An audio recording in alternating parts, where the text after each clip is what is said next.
이건 말도 안 돼. 다시 계산해. 2025년 9월 중순, 워싱턴 DC. 펜타곤 인근 군사분석연구소 회의실에서 마이클 핸더슨이 책상을 쾅 내리쳤습니다. 20년 경력의 군사 전문가인 그가 이렇게 당황한 것은 처음이었습니다. 모니터에 떠 있는 숫자가 믿기지 않았습니다. 대한민국 세계 군사력 순위 5위. 미국의 한 고위 국방 관계자는 이 보고서를 보고 이렇게 말했다고 합니다. 한국이 이 정도일 줄은 몰랐다. 우리가 너무 방심한 건가? 일본 방위성은 긴급 회의를 소집했고 중국 인민해방군 참모부는 한국군 전력 재평가에 들어갔습니다. 70년 전 폐허였던 나라가 어떻게 미국, 러시아, 중국, 인도를 제외하고는 세계 최강이 되었을까요? 그 놀라운 이야기 지금부터 시작합니다. 구독과 좋아요는 더 좋은 영상을 만드는데 큰 힘이 됩니다. 여러분의 의견을 댓글로 남겨주세요. 이게 맞나? 3번 확인했어. 그의 옆에 앉은 동료 연구원 제시카 리가 키보드를 두드리며 답했습니다. 3번 확인했어요. 한국이 5위입니다. 재래식 전력 기준으로는 인도를 제치고 올라왔어요.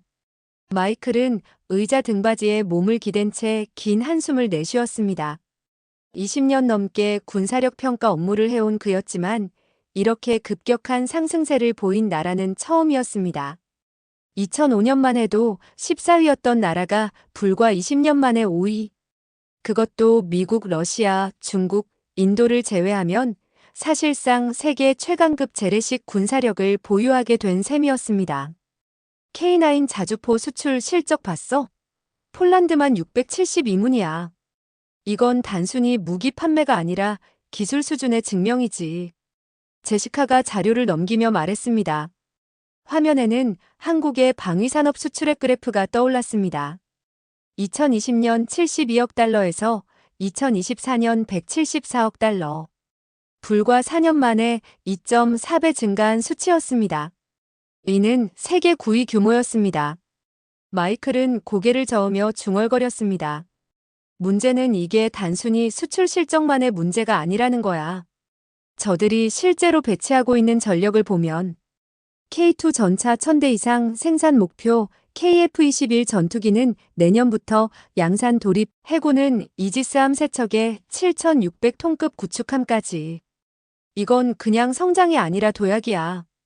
회의실 안은 잠시 침묵이 흘렀습니다. 연구팀 모두가 알고 있었습니다. 이 순위 발표가 나가는 순간 국제 안보 판도에 작지 않은 파장이 일어날 것이라는 사실을.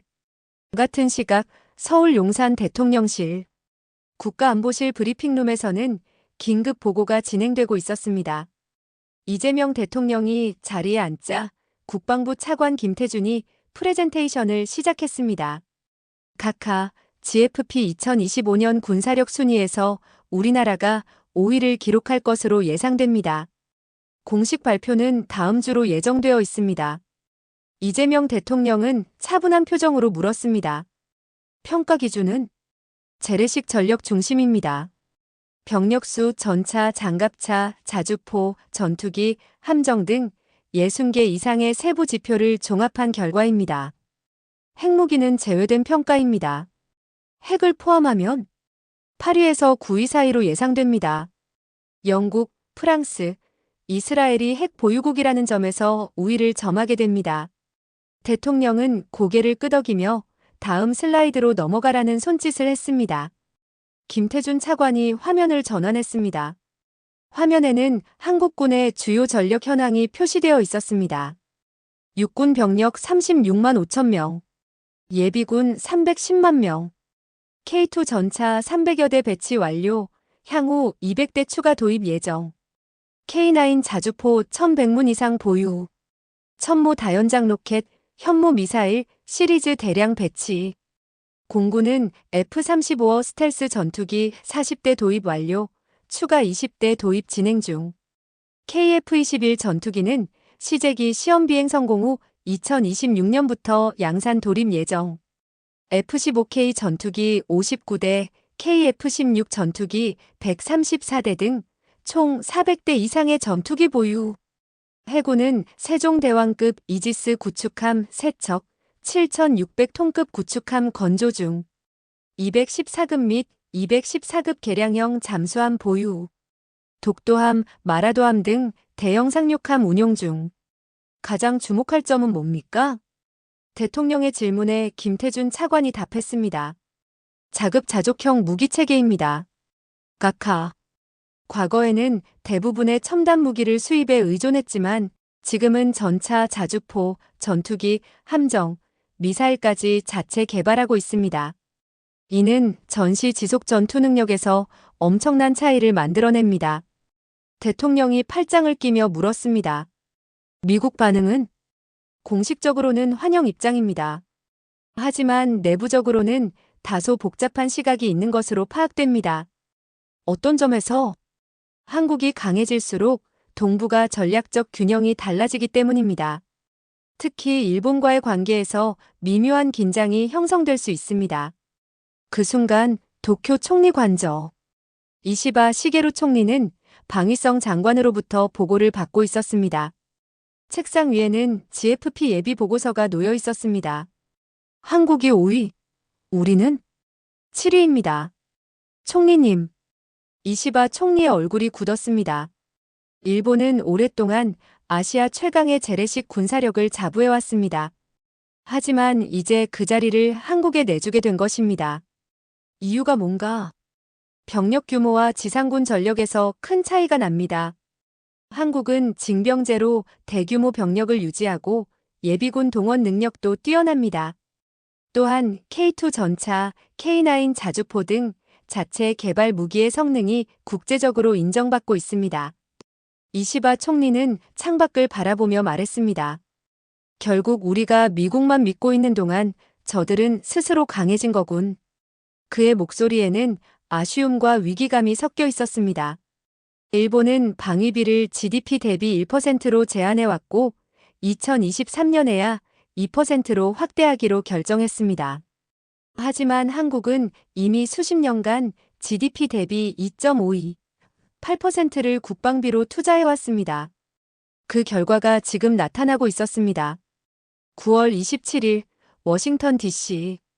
GFP는 공식 홈페이지를 통해 2025년 세계 군사력 순위를 발표했습니다.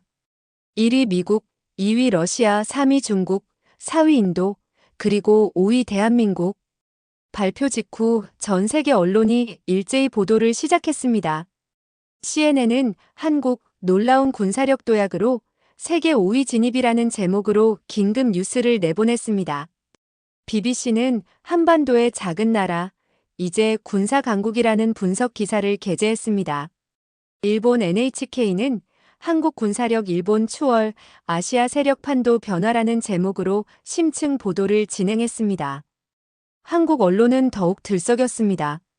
포털 사이트 실시간 검색어 1위부터 10위까지 모두 관련 키워드로 도배되었습니다. 국방부는 긴급 브리핑을 열었고 국회에서는 여야 할 것 없이 환영 성명을 발표했습니다. 하지만 정작 중요한 것은 이 숫자 뒤에 숨겨진 이야기였습니다. 대한민국이 어떻게 불과 20년 만에 이런 성장을 이뤄냈는지, 그 과정에서 어떤 희생과 노력이 있었는지, 그리고 이것이 앞으로 한반도와 동북아, 나아가 세계 안보에 어떤 의미를 갖는지. 그 이야기는 2000년대 초반으로 거슬러 올라갑니다. IMF 외환위기를 겪으며 국방비 삭감 압박을 받던 시절 한 가지 결정이 내려졌습니다. 무기를 사오는 것이 아니라 직접 만들겠다는 결정. 그것이 모든 변화의 시작이었습니다.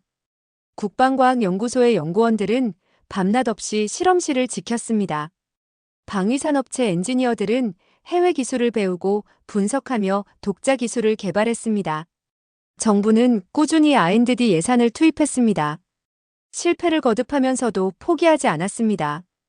그 결과 2008년 K9 자주포가 터키 수출에 성공하면서 첫 신호탄이 올랐습니다. 세계가 한국의 기술력을 인정하기 시작한 것입니다. 이어 K2 전차가 개발되었고 T-50 고등 훈련기가 해외로 팔려나갔습니다. KF-21 전투기 개발이 본격화되었고 이지스함이 진수되었습니다. 한 걸음 한 걸음 대한민국은 군사 강국으로 성장하고 있었습니다. 그리고 2025년 9월 그 노력이 마침내 세계 5위라는 숫자로 증명되었습니다. 하지만 이것은 끝이 아니었습니다. 오히려 새로운 시작이었습니다. 세계는 이제 한국을 다르게 보기 시작했습니다. 미국은 한국을 더 이상 보호해야 할 약소국이 아닌 함께 협력해야 할 동맹으로 바라보기 시작했습니다. 중국은 경계심을 높였고 일본은 위기감을 느꼈습니다. 그리고 한국 국민들은 자부심과 함께 책임감도 느끼기 시작했습니다. 강한 군사력은 평화를 지키는 수단이지 전쟁을 위한 도구가 아니라는 것을, 이 힘을 어떻게 사용할 것인가가 앞으로의 과제라는 것을.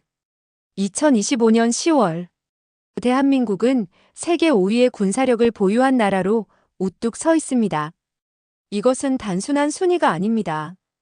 70년 전 폐허에서 시작해 오늘날 세계 10위 경제대국이자 군사강국으로 성장한 대한민국의 저력입니다. 그리고 그 이야기는 지금부터 시작됩니다. 마이클 핸더슨의 손가락이 마우스를 클릭했습니다. 화면에 한국군 전력 상세 분석표가 떠올랐습니다. 그의 옆에 앉은 제시카리가 조용히 말했습니다. 4번 확인했어요. 한국이 5위 맞습니다. 재래식 전력 기준으로는 인도를 제쳤어요. 마이클은 의자 등받이에 몸을 기댄 채 긴 한숨을 내쉬었습니다. 화면을 가득 채운 숫자들이 그를 압도했습니다. 2005년만 해도 14위였던 나라가 불과 20년 만에 5위. 그것도 미국, 러시아, 중국, 인도를 제외하면 사실상 세계 최강급 재래식 군사력을 보유하게 된 것입니다. K9 자주포 수출 실적 봤어? 폴란드만 672문이야. 이건 단순히 무기 판매가 아니라 기술 수준의 증명이지. 제시카가 다른 파일을 열었습니다. 한국 방위산업 수출의 그래프였습니다.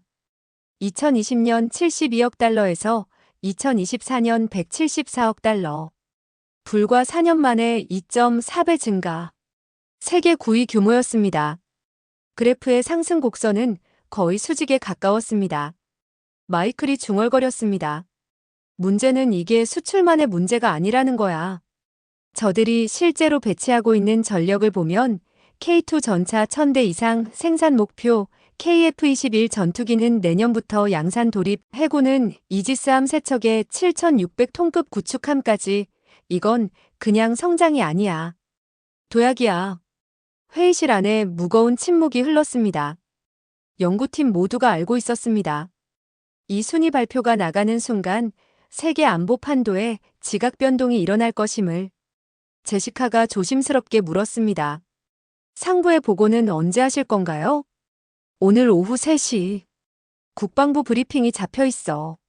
마이클은 책상 위에 커피를 한 모금 마셨습니다. 식어버린 커피는 씁쓸했습니다. 그는 화면을 다시 응시했습니다.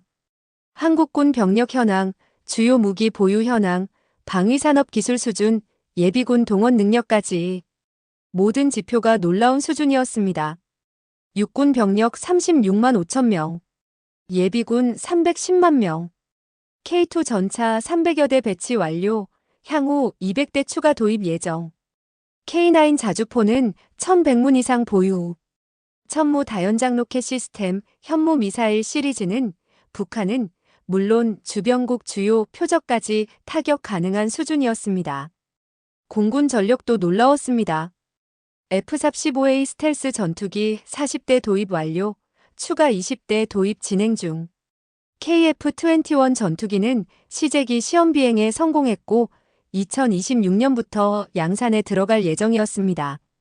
F-15K 전투기 59대, KF-16 전투기 134대 등 총 400대 이상의 전투기를 보유하고 있었습니다. 해군은 세종대왕급 이지스 구축함 3척을 운용 중이었고 7,600톤급 구축함을 건조하고 있었습니다. 214급 및 개량형 잠수함을 여러 척 보유했고 독도함과 마라도함 같은 대형 상륙함도 운용 중이었습니다. 하지만 마이클을 가장 놀라게 한 것은 따로 있었습니다. 바로 자급자족형 무기체계였습니다. 과거 한국은 대부분의 첨단 무기를 미국이나 유럽에서 수입했습니다. 하지만 지금은 달랐습니다. 전차, 자주포, 전투기, 함정, 미사일까지 자체 개발하고 생산했습니다. 제시카가 다른 자료를 띄웠습니다. 한국 방위산업체들의 기술 수준 평가 보고서예요. 한화디펜스, 현대로템, 한국항공우주산업 이 회사들의 기술력이 이미 세계 톱티어에 도달했다는 평가가 나왔어요. 마이클이 고개를 끄덕였습니다. 그래. 그게 핵심이야. 무기를 사는 나라와 파는 나라의 차이지. 한국은 이제 파는 나라가 됐어. 같은 시각 서울 용산 대통령실 국가안보실 브리핑룸은 긴장감으로 가득했습니다. 이재명 대통령이 자리에 앉자 국방부 차관 김태준이 프레젠테이션을 시작했습니다. 각하 GFP 2025년 군사력 순위에서 우리나라가 5위를 기록할 것으로 예상됩니다. 공식 발표는 이번 주 금요일로 예정되어 있습니다. 이재명 대통령은 차분한 표정으로 물었습니다. 평가 기준은 무엇입니까? 재래식 전력 중심입니다.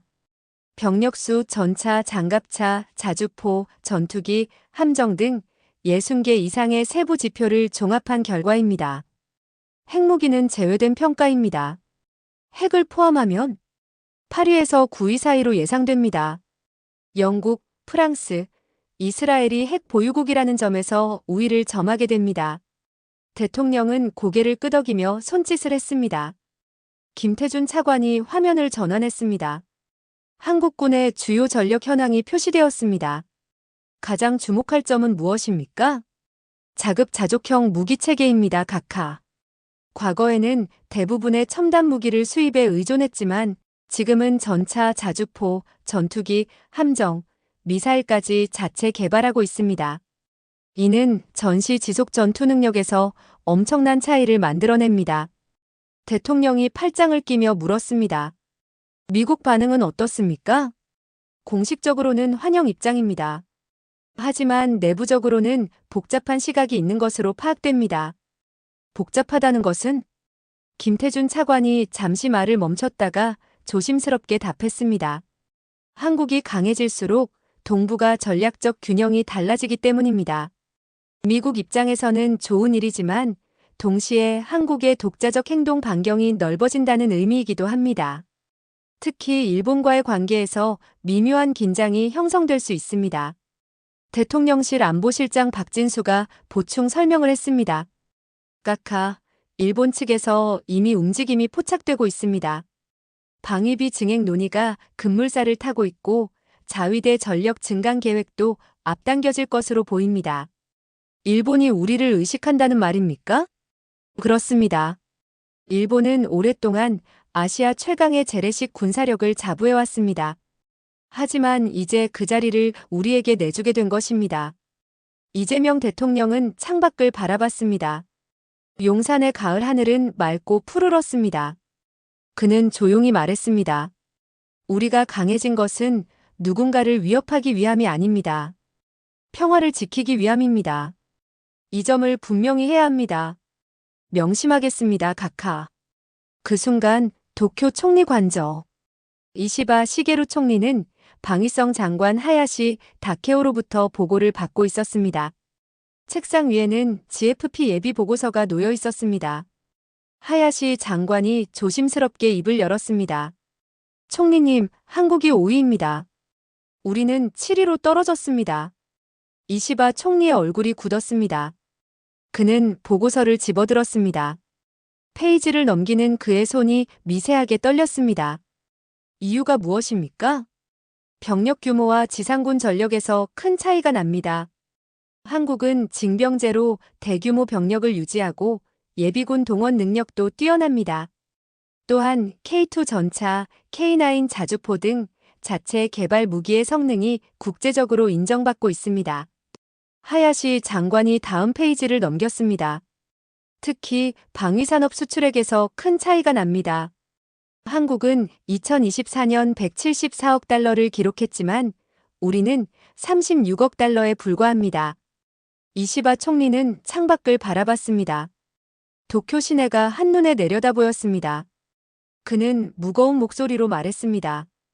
결국 우리가 미국만 믿고 있는 동안 저들은 스스로 강해진 것입니까? 그렇게 볼 수 있습니다, 총리님. 한국은 1970년대부터 방위산업 육성에 꾸준히 투자해왔습니다. 반면 우리는 전수방위 원칙 하에 공격무기 개발을 자제해왔고 방위비도 GDP 대비 1%로 제한해왔습니다. 이시바 총리가 책상을 손으로 두드렸습니다. 2023년에 방위비를 GDP 2%로 올리기로 했지만 이미 늦은 것 아닙니까? 시간은 걸리겠지만 불가능하지는 않습니다. 하지만 한국의 성장세를 고려하면 하야시 장관의 말끝이 흐려졌습니다. 이시바 총리는 보고서를 덮으며 말했습니다. 긴급 안보회의를 소집하십시오. 이번 주 안으로. 알겠습니다, 총리님. 하야시 장관이 나가고 혼자 남은 이시바 총리는 깊은 한숨을 내쉬었습니다. 그는 책상 서랍에서 오래된 사진 한 장을 꺼냈습니다. 1990년대 찍힌 한일 국방장관 회담 사진이었습니다. 당시만 해도 일본의 군사력은 한국을 압도했습니다. 하지만 지금은 완전히 역전되었습니다. 그는 중얼거렸습니다. 우리가 너무 안일했던 건가? 9월 27일 금요일 오전 9시 워싱턴 DC. GFP는 공식 홈페이지를 통해 2025년 세계 군사력 순위를 발표했습니다. 1위 미국, 2위 러시아, 3위 중국, 4위 인도, 그리고 5위 대한민국. 발표와 동시에 전 세계 언론이 일제히 움직였습니다. CNN은 긴급 속보로 한국, 놀라운 군사력 도약으로 세계 5위 진입을 내보냈습니다. BBC는 한반도의 작은 나라, 이제 군사 강국이라는 제목의 심층 분석 기사를 게재했습니다. 일본 NHK는 저녁 메인 뉴스 시간대를 전부 할애해 한국 군사력, 일본 추월, 아시아 세력 판도 변화를 다뤘습니다. 한국 언론은 더욱 뜨겁게 달아올랐습니다. 포털 사이트 실시간 검색어 1위부터 10위까지 모두 관련 키워드였습니다. 한국 군사력 5위, GFP 순위, K2 전차, K9 자주포, 한국 국방력 등이 검색창을 장식했습니다. 국방부는 오후 2시 긴급 브리핑을 열었습니다. 브리핑룸은 국내외 기자들로 발 디딜 틈이 없었습니다. 국방부 대변인이 단상에 올라 차분하게 말했습니다. 대한민국 국군은 오랜 시간 묵묵히 국가 안보를 위해 헌신해왔습니다. 이번 평가 결과는 그 노력의 결실입니다. 우리는 이 군사력을 평화를 지키는 데 사용할 것입니다. 기자 한 명이 손을 들었습니다. 일본을 추월한 것에 대해 어떻게 생각하십니까? 대변인이 침착하게 답했습니다. 우리는 특정 국가와 비교하기 위해 군사력을 키운 것이 아닙니다. 한반도의 안전과 국민의 생명을 지키기 위한 것입니다. 또 다른 기자가 질문했습니다. 핵무기를 포함하면 순위가 달라진다는데 한국도 핵무기 개발을 고려하고 있습니까? 그에 대해서는 답변을 드리기 어렵습니다. 브리핑이 끝나고 전국 곳곳에서 반응이 터져나왔습니다.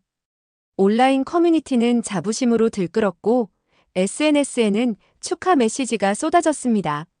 하지만 일부에서는 우려의 목소리도 나왔습니다. 군사력만 키워서 뭐하나? 복지에 투자해야지. 이게 정말 자랑스러운 일인가? 전쟁 준비하는 것 같아서 무섭다. 하지만 대다수의 반응은 긍정적이었습니다. 특히 시니어 세대는 더욱 뜨거운 반응을 보였습니다. 6.25 전쟁을 겪거나 그 이후 세대를 살아온 이들에게 이 소식은 특별했습니다. 70년 전 폐허에서 시작한 나라가 이제 세계 5위의 군사력을 보유하게 된 것입니다. 서울 종로구의 한 경로당. 80대 노인 김철수 할아버지가 TV 뉴스를 보며 눈시울을 붉혔습니다. 내가 살아서 이런 날을 보는구나. 우리가 이렇게 강한 나라가 되다니. 옆에 앉은 친구가 말했습니다. 우리 때는 총도 제대로 못 가져봤는데 지금 애들은 좋겠어. 김철수 할아버지는 고개를 저었습니다. 좋은 게 아니야. 고마운 거지. 이 평화를 지키기 위해 얼마나 많은 사람들이 노력했는데. 같은 시각 육군 모부대 병영 생활관. 병사들이 TV 뉴스를 보며 환호했습니다. 이등병 박민수가 소리쳤습니다. 우리나라 군사력 5위래요. 대박. 선임 상병 최준호가 웃으며 말했습니다. 그래서 우리가 더 책임감을 가져야지. 이 순위 지키는 것도 우리 몫이야. 하지만 정작 중요한 것은 이 숫자 뒤에 숨겨진 이야기였습니다. 대한민국이 어떻게 불과 20년 만에 이런 성장을 이뤄냈는지, 그 과정에서 어떤 희생과 노력이 있었는지, 그 이야기는 2000년대 초반으로 거슬러 올라갑니다. 2003년 대전 국방과학연구소. 그때는 아무도 믿지 않았습니다. 한국이 세계적인 무기를 만들 수 있다는 것을. 연구원 이상우는 새벽 2시가 넘은 연구실에서 설계도를 들여다보고 있었습니다. 자주포 개발 프로젝트. 코드네임은 K9이었습니다. 이게 될까요, 팀장님? 옆에서 커피를 마시던 김동현 팀장이 피곤한 얼굴로 웃었습니다. 모르지. 하지만 해야지. 안 하면 평생 남의 무기만 쓰고 살아야 하니까. 당시 한국군이 사용하던 자주포는 대부분 미국제였습니다. M109 시리즈. 성능은 좋았지만 문제가 있었습니다. 부품 하나 고장 나도 미국에서 수입해야 했고, 개량도 마음대로 할 수 없었습니다. 전시에 미국이 부품 공급을 끊으면 그대로 고철 덩어리가 되는 것이었습니다. 김동현 팀장이 말했습니다. 우리가 만들면 달라. 고장나면 바로 고치고 성능 개량도 우리 마음대로 하고 나중에는 팔 수도 있어. 그게 자주국방이야. 이상우는 고개를 끄덕였습니다. 하지만 현실은 녹록지 않았습니다. 예산은 빠듯했고 기술은 부족했고 실패는 계속되었습니다. 시제품 첫 시험 사격에서 포신이 파열되었습니다. 두 번째 시험에서는 자동장 전장치가 고장났습니다. 세 번째 시험에서는 주행 중 현가장치가 부러졌습니다. 2005년 프로젝트는 위기에 처했습니다. 국회에서 예산 삭감 논란이 일었습니다. 한 국회의원이 국정감사에서 소리쳤습니다. 이미 3년째 실패만 거듭하고 있습니다. 이 돈으로 미국 무기를 사는 게 낫지 않습니까? 하지만 김동현 팀장은 포기하지 않았습니다. 그는 국회 답변석에 섰습니다. 의원님, 미국이 우리에게 최신 무기를 팔아줄까요? 팔아준다 해도 핵심 기술은 주지 않습니다. 우리가 만들어야 합니다. 그래야 우리 땅을 우리 힘으로 지킬 수 있습니다. 그의 목소리는 떨렸지만 단호했습니다. 다행히 예산은 통과되었습니다. 연구는 계속되었습니다. 2006년 11월 드디어 성공했습니다. K9 시제품이 연속 100발 사격에 성공한 것입니다. 사격장에 모인 연구원들은 환호했습니다. 이상우는 땅바닥에 주저앉아 울었습니다. 김동현 팀장도 눈물을 흘렸습니다. 우리가 해냈어. 우리가. K9의 성능은 놀라웠습니다. 분당 6발 사격, 최대 사거리 40km 이상, 자동화된 사격 통제 시스템. 미국의 M109보다 훨씬 뛰어났습니다. 세계 최고 수준이었습니다. 2008년 터키가 K9 도입을 결정했습니다. 한국 무기의 첫 대규모 수출이었습니다. 이상우는 그날을 평생 잊을 수 없었습니다. 세계가 한국의 기술을 인정한 순간이었습니다. 같은 시기 경남 창원의 한 공장. K2 전차 개발이 한창이었습니다.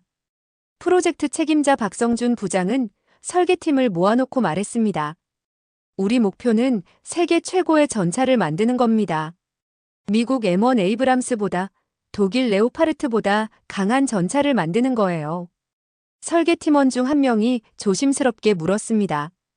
가능할까요? 우리가 전차를 만든 지 얼마나 됐다고. 박성준 부장이 단호하게 답했습니다. K1 전차로 경험 쌓았습니다.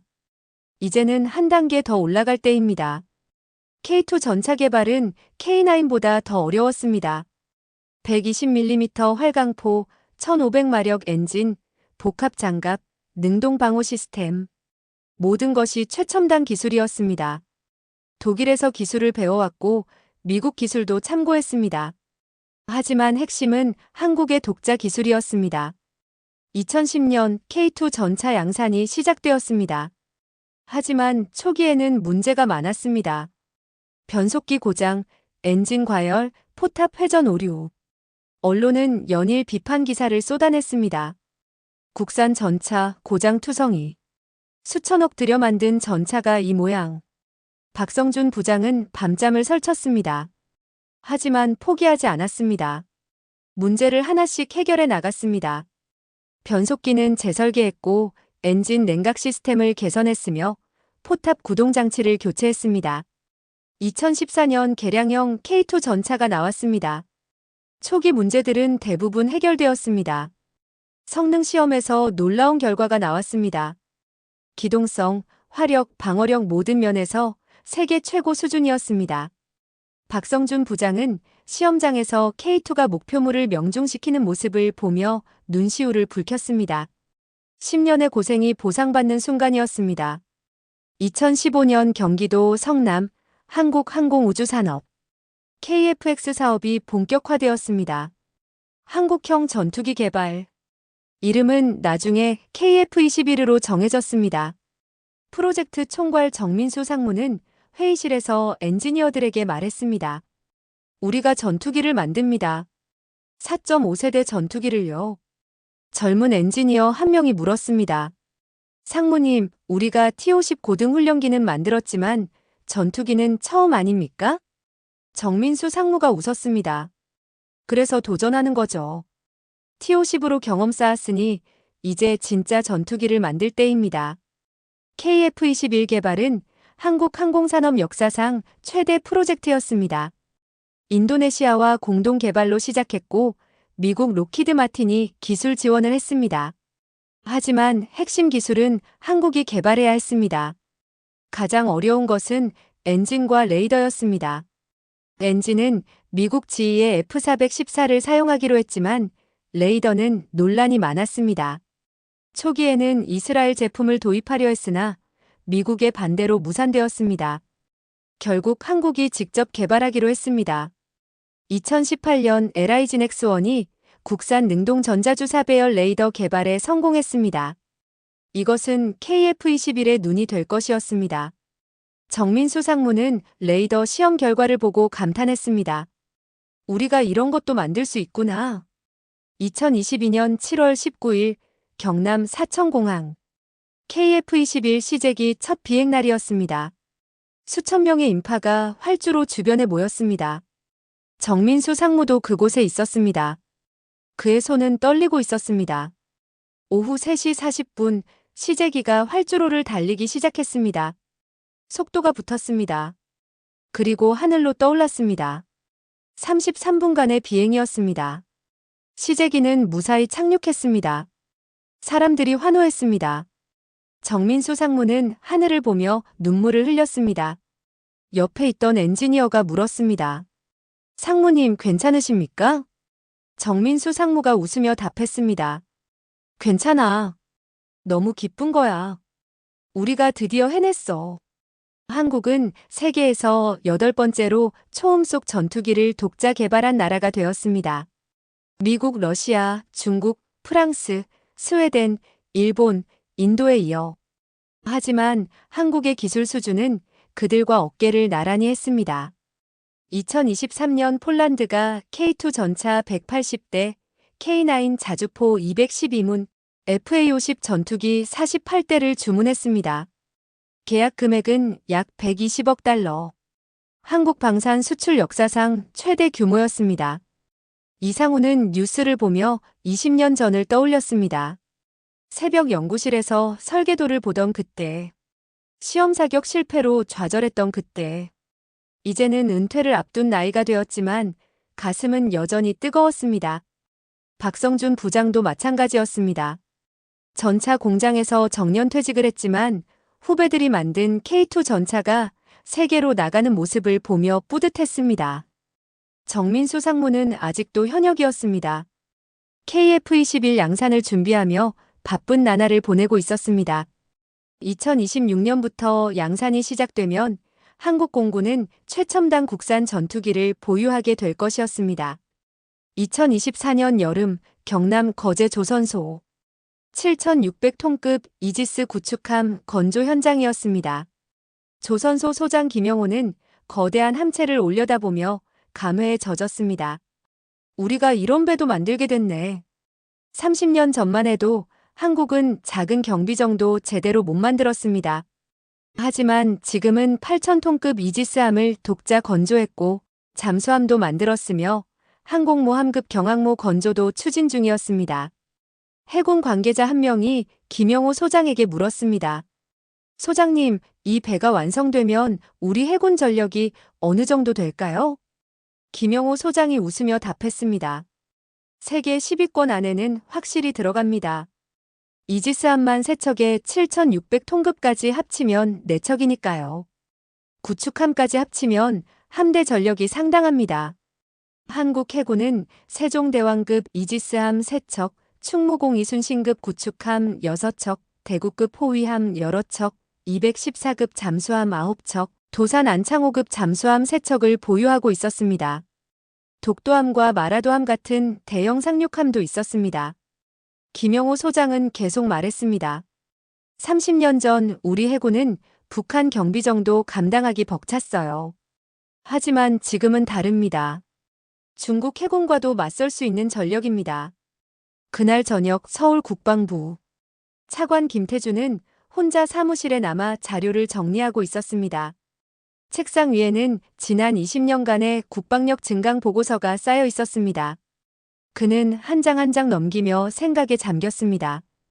2003년 K9 개발 시작, 2006년 K9 시험 성공, 2008년 터키 수출, 2010년 K2 양산 시작, 2015년 KF-X 사업 본격화, 2022년 KF-21 첫 비행, 2023년 폴란드 대규모 수출. 숫자로는 표현할 수 없는 것들이 있었습니다. 연구원들의 밤샘 작업, 엔지니어들의 끊임없는 도전, 실패해도 다시 일어선 집념, 국산 무기를 믿어준 군인들, 예산을 지원해준 정부, 응원해준 국민들. 김태준 차관은 창밖을 바라봤습니다. 서울의 야경이 아름다웠습니다. 그는 중얼거렸습니다. 이게 다 자랑스럽지만 이제 시작이야. 진짜 중요한 건 이 힘을 어떻게 쓰느냐거든. 그의 책상 위에는 GFP 순위 발표 이후 각국의 반응을 정리한 보고서가 놓여 있었습니다. 미국, 일본, 중국, 러시아, 유럽 각국 모두가 한국을 다시 보기 시작했습니다. 김태준 차관은 보고서를 덮으며 한숨을 내쉬었습니다. 이제 우리도 책임이 생겼어.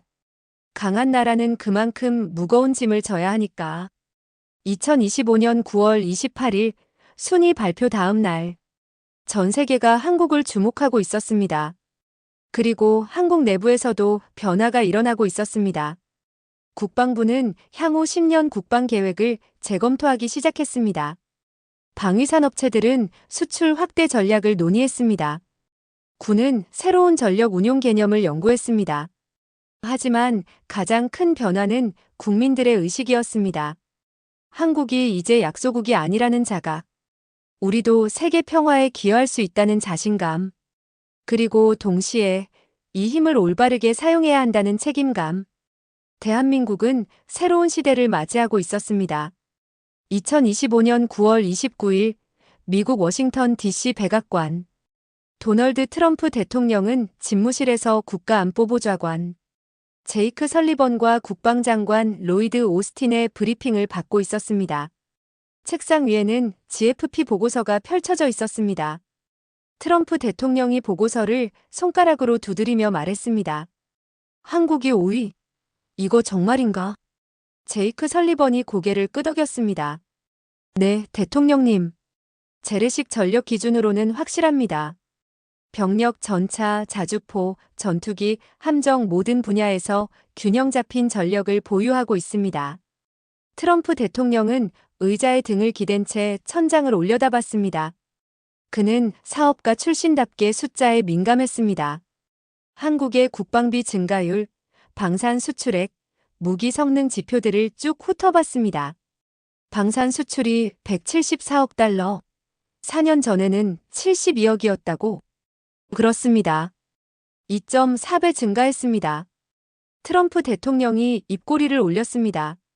흥미롭군. 우리 동맹이 강해지는 건 나쁘지 않아. 특히 중국을 견제하는 데 도움이 되니까. 로이드 오스틴 국방장관이 조심스럽게 말했습니다. 하지만 대통령님, 한국의 독자적 행동 반경이 넓어지면 우리가 통제하기 어려워질 수 있습니다. 트럼프 대통령이 손을 저었습니다. 통제? 우리가 왜 동맹을 통제해야 하나? 그들이 강해지면 주한미군 주둔 비용도 줄일 수 있고 동북아 안보 부담도 덜 수 있어. 이건 좋은 거야. 제이크 설리번이 다른 자료를 꺼냈습니다. 대통령님, 한국이 개발 중인 무기 목록입니다. KF-21 전투기는 내년부터 양산, 차기 구축함 건조 진행 중, 경항공모함 사업도 추진 중입니다. 그리고 그가 말을 멈췄습니다. 트럼프 대통령이 물었습니다. 그리고 뭔가? 현무 미사일 시리즈입니다. 사거리가 계속 늘어나고 있습니다. 현무2는 500km, 현무3는 800km, 현무4는 3000km로 추정됩니다. 트럼프 대통령의 표정이 진지해졌습니다. 3000km면 중국 베이징까지 닿는 거 아닌가? 그렇습니다. 트럼프 대통령은 잠시 생각에 잠겼습니다. 그는 손가락으로 책상을 두드리며 말했습니다. 한국 대통령이랑 통화 일정 잡아. 축하 인사도 하고 앞으로 협력 방안도 논의해야겠어. 같은 시각 베이징 중난하이. 중국 국가주석 시진핑은 중앙군사위원회 긴급회의를 주재하고 있었습니다. 인민해방군 참모총장 리상푸가 브리핑을 하고 있었습니다. 주석 동지, 한국군 전력이 예상보다 훨씬 강력합니다. 특히 미사일 전력이 우리에게 위협이 됩니다. 시진핑 주석이 팔짱을 끼고 물었습니다. 구체적으로 어느 정도인가? 현무 미사일은 우리 동부 해안 주요 도시를 모두 타격할 수 있습니다. 그리고 K9 자주포는 사거리 40km 이상으로 북한 지원 시 우리 국경 지역에도 위협이 됩니다. 시진핑 주석의 표정이 굳었습니다. 한국이 미국의 동맹이라는 점이 문제다. 한미연합전력으로 보면 우리에게 상당한 압박이 될 수 있어. 리상푸 참모총장이 고개를 끄덕였습니다. 이미 한국은 사드를 배치했고 이지스함 세척으로 미사일 방어망을 구축했습니다. 우리 미사일 전력을 상당 부분 무력화할 수 있습니다. 시진핑 주석이 책상을 손으로 쳤습니다. 한국과의 관계를 재조정해야 한다. 경제적으로는 협력하되 군사적으로는 견제해야 해. 회의실에 무거운 침묵이 흘렀습니다. 중국에게 한국은 복잡한 상대였습니다. 경제적으로는 중요한 파트너였지만 군사적으로는 미국 편이었습니다. 그리고 이제 그 한국이 무시할 수 없는 군사 강국이 된 것입니다. 9월 30일 모스크바 크레물린. 러시아 대통령 블라디미르 푸틴은 국방장관 세르게이 쇼이구와 차를 마시고 있었습니다. 창밖으로 모스크바의 가을 풍경이 보였습니다. 쇼이구 국방장관이 보고서를 넘기며 말했습니다. 카카, 한국의 군사력 성장은 우리에게도 시사점이 있습니다. 그들은 방위산업에 꾸준히 투자했고 수출로 경제성도 확보했습니다. 푸틴 대통령이 차를 한 모금 마시며 물었습니다. 우리 무기 수출은 어떤가? 여전히 세계 2위지만 한국의 추격이 빠릅니다. 특히 품질과 가격 경쟁력에서 우리가 밀리는 경우가 많습니다. 푸틴 대통령이 창밖을 바라보며 말했습니다. 한국은 작은 나라지만 무시할 수 없어. 그들은 우리처럼 자원이 풍부하지도 않고 영토가 넓지도 않아. 하지만 기술과 효율성으로 승부했지. 쇼이구 국방장관이 고개를 끄덕였습니다. 한국과 우크라이나가 가깝습니다. 만약 한국이 우크라이나에 무기를 지원하면 그건 안 될 거야. 푸틴 대통령이 단호하게 말했습니다. 한국은 신중한 나라야. 우리와 직접 충돌은 원하지 않을 거야. 하지만 경계는 해야지. 10월 1일 서울 용산 대통령실. 이재명 대통령은 백악관으로부터 온 통화 요청을 받았습니다. 트럼프 대통령이 직접 통화를 원한다는 내용이었습니다.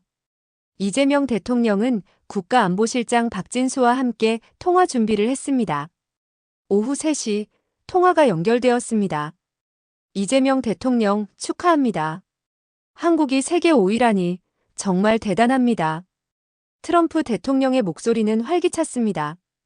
이재명 대통령이 차분하게 답했습니다. 감사합니다, 대통령님. 하지만 이것은 미국과의 굳건한 동맹이 있었기에 가능한 일이었습니다. 그렇죠. 우리 동맹은 정말 강력합니다. 그런데 말입니다. 이재명 대통령.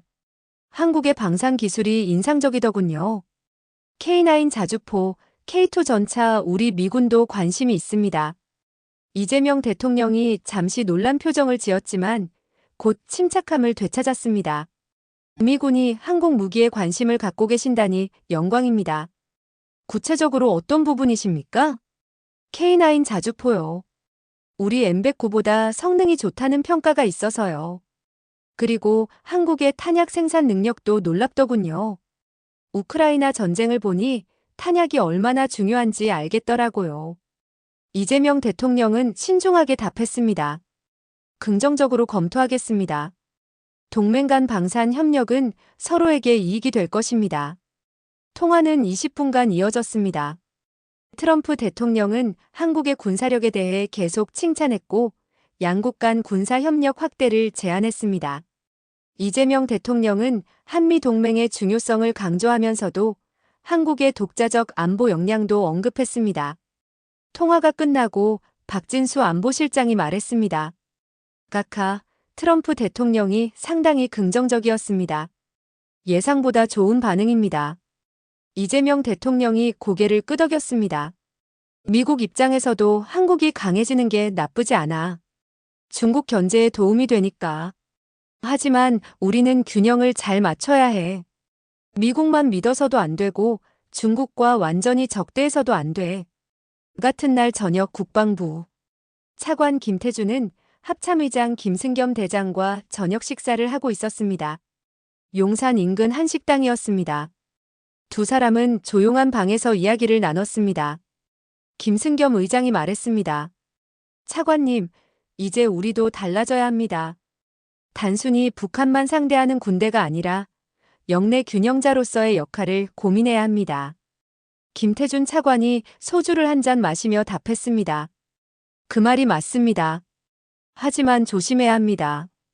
군사력이 강해졌다고 해서 함부로 사용해서는 안 됩니다. 물론입니다. 하지만 필요한 순간에는 사용할 수 있어야 합니다. 그게 진짜 군사력 아닙니까? 김태준 차관은 고개를 끄덕였습니다. 김승겸 의장이 계속 말했습니다. 작전 계획을 전면 재검토하고 있습니다. 기존에는 북한 침공 시 방어 위주였지만 이제는 선제 타격 능력도 강화하고 있습니다. 현무 미사일로 북한 주요 표적을 30분 내에 무력화할 수 있습니다. 북한만이 문제가 아니죠. 김태준 차관이 조심스럽게 말했습니다. 중국도 일본도 의식하고 있습니다. 우리가 강해진 만큼 그들의 경계심도 커졌습니다. 김승겸 의장이 소주잔을 들었습니다. 그래서 더 강해져야 합니다. 평화는 힘으로 지키는 겁니다. 두 사람은 잔을 부딪혔습니다. 같은 시각 판교의 한 아파트. 방위산업체 엔지니어 이상우는 은퇴한 지 2년이 지났지만 여전히 뉴스를 열심히 봤습니다. 오늘도 저녁 뉴스는 한국 군사력 5위 소식으로 가득했습니다. 각국의 반응, 전문가들의 분석, 국민들의 반응까지. 아내 김은주가 옆에 앉으며 물었습니다. 당신이 만든 K9이 이렇게 유명해졌네요. 기분이 어때요? 이상훈이 웃으며 답했습니다. 자랑스럽죠. 하지만 한편으로는 무겁기도 해요. 제가 만든 무기가 사람을 죽일 수도 있으니까요. 하지만 우리나라를 지키는 거잖아요. 그래서 만든 거죠. 우리 아이들이 평화롭게 살 수 있도록. 이상훈은 창밖을 바라봤습니다. 판교의 야경이 아름다웠습니다. 수많은 불빛이 반짝였습니다. 저 불빛 하나하나가 사람들의 삶이었습니다. 평범한 일상, 소중한 일상. 아내가 말했습니다. 그나저나 폴란드에서 K9 주문이 엄청 들어왔다면서요? 후배들 말로는 공장이 풀가동 중이래요. 672문이나 만들어야 하니까요. 몇 년은 걸릴 겁니다. 대단해요, 정말. 우리나라 무기가 이렇게 잘 팔릴 줄 누가 알았겠어요. 이상훈이 고개를 끄덕였습니다. 20년 전 그 새벽 연구실을 떠올렸습니다. 실패하고 좌절했던 순간들. 하지만 포기하지 않았던 이유. 그것은 단순히 무기를 만들기 위함이 아니었습니다. 나라를 지키기 위함이었습니다. 10월 2일 오늘. 전국 각지에서 다양한 반응이 이어졌습니다. 육군사관학교에서는 생도들이 더욱 자부심을 갖고 훈련에 임했습니다. 방위산업체들은 신규 주문 문의에 대응하느라 바빴습니다. 국방부는 각국 무관들의 면담 요청을 처리했습니다. 일반 국민들의 반응도 뜨거웠습니다. 온라인 커뮤니티는 관련 글로 도배되었습니다. 드디어 우리도 강대국이 됐다. K9, K2, KF-21 다 우리가 만든 거라니 자랑스럽다. 이제 일본한테 안 밀린다는 게 제일 좋다. 하지만 우려의 목소리도 있었습니다. 군사력만 키워서 뭐하나. 복지에 투자해라. 주변국 자극하면 안 좋은 거 아닌가. 전쟁 준비하는 것 같아서 무섭다. 이재명 대통령은 이날 오후 국민 메시지를 발표했습니다. 청와대 춘추관에서였습니다. 존경하는 국민 여러분, 대한민국이 세계 군사력 5위를 기록했다는 소식을 들으셨을 것입니다. 이것은 자랑스러운 일입니다. 하지만 동시에 무거운 책임이기도 합니다. 우리는 이 힘을 평화를 지키는 데 사용할 것입니다. 결코 다른 나라를 위협하거나 침략하는 데 사용하지 않을 것입니다. 강한 군사력은 평화를 지키는 수단입니다. 국민 여러분, 대한민국을 믿어주시기 바랍니다. 짧지만 강력한 메시지였습니다. 국민들은 대체로 긍정적으로 반응했습니다. 대통령의 말처럼 힘은 있되 함부로 쓰지 않는 나라. 그것이 대한민국이 추구하는 모습이었습니다. 하지만 세계는 여전히 한국을 주시하고 있었습니다. 미국은 협력을 제안했고 중국은 경계했으며 일본은 위기감을 느꼈고 러시아는 분석에 여념이 없었습니다. 한국의 선택 하나하나가 동북아의 판도를 바꿀 수 있었습니다. 대한민국은 이제 진짜 시험대에 올랐습니다. 2025년 10월 3일 폴란드 바르샤바. 폴란드 국방부 장관 블라디슬라프 코시니아카미시는 한국 방위사업청 대표단을 맞이하고 있었습니다. 바르샤바 국방부 청사회의실. 양측은 K2 전차와 K9 자주포 인도 일정을 논의했습니다. 코시니아카미시 장관이 한국 측 수석대표 박철민 본부장에게 말했습니다. 박 본부장님, 솔직히 말씀드리겠습니다. 처음에는 반신반의했습니다. 한국 무기가 독일이나 미국 무기보다 나을 수 있을까 하고요. 박철민 본부장이 미소를 지으며 답했습니다. 이해합니다. 그런데 지금은요? 완전히 생각이 바뀌었습니다. 작년 시험평가에서 K2는 레오파르트2를 압도했습니다. 기동성, 화력, 방호력 모든 면에서요. 그리고 가격은 30%나 저렴했습니다. 코시니아카미시 장관은 테이블 위에 자료를 넘기며 계속 말했습니다. K9도 놀라웠습니다. 분당 6발 사격, 자동화 시스템, 40km 이상 사거리. 게다가 유지보수가 쉽습니다. 독일 PGH-2000보다 훨씬 실용적입니다. 박철민 본부장이 고개를 끄덕였습니다. 감사합니다. 우리는 실전에서 쓸 수 있는 무기를 만드는 것을 목표로 했습니다. 화려한 스펙보다 실용성과 신뢰성을 중시했습니다. 그게 느껴집니다. 그래서 추가 주문을 검토 중입니다. 박철민 본부장의 눈이 커졌습니다. 추가 주문이요? 네. K2 전차 120대, K9 자주포 150문 더 도입하고 싶습니다. 그리고 천공2 방공 시스템도 관심이 있습니다. 박철민 본부장은 흥분을 감추려 애썼습니다. 이것은 단순한 무기 거래가 아니었습니다. 한국 방산의 신뢰성을 세계에 증명하는 일이었습니다. 긍정적으로 검토하겠습니다. 정부와 협의 후 빠른 시일 내에 답변 드리겠습니다. 회의가 끝나고 박철민 본부장은 호텔로 돌아와 즉시 서울에 보고했습니다. 방위사업청장은 흥분한 목소리로 말했습니다. 정말입니까? 추가 주문이요? 네, 청장님. 폴란드가 한국 무기에 완전히 만족하고 있습니다. 이번이 시작일 겁니다. 같은 날 루마니아 부쿠레슈티. 루마니아 국방부도 한국 무관에게 연락을 취했습니다. K9 자주포 도입을 검토하고 있다는 내용이었습니다. 루마니아는 NATO 회원국이지만 낡은 소련제 무기를 많이 사용하고 있었습니다. 현대화가 시급했습니다. 루마니아 국방부 차관이 말했습니다. 폴란드의 평가를 들었습니다. K9이 실전 배치되면 유럽 최강의 자주포가 될 것이라고 하더군요.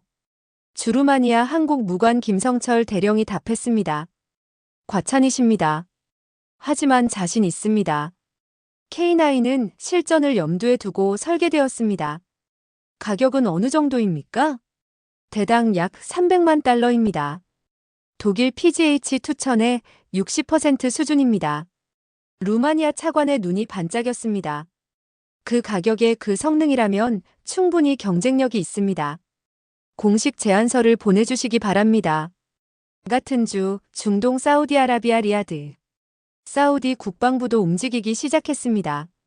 한국의 천공투 방공 시스템에 관심을 보였습니다.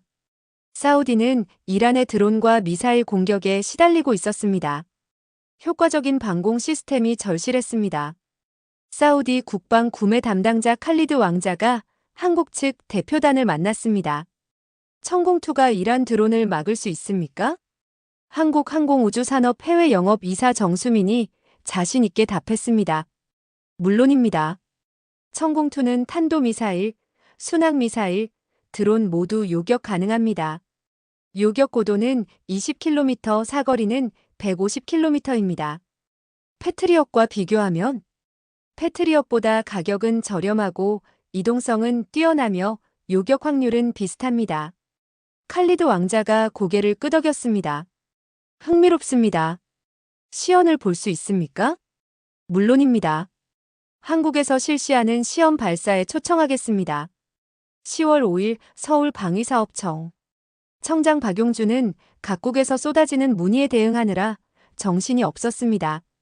폴란드, 루마니아, 사우디아라비아뿐만 아니라 이집트, 말레이시아, 필리핀, 호주에서도 연락이 왔습니다.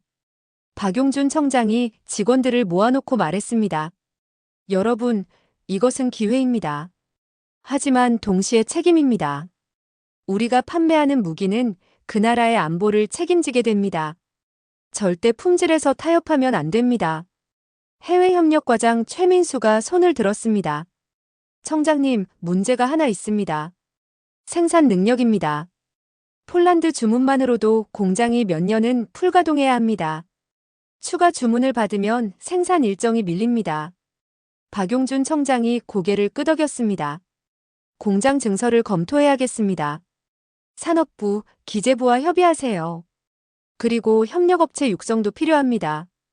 같은 날 경남 창원 한화디펜스 공장. K9 자주포 생산 라인이 풀가동 중이었습니다. 공장장 이재호는 생산 현장을 점검하며 흐뭇한 표정을 지었습니다.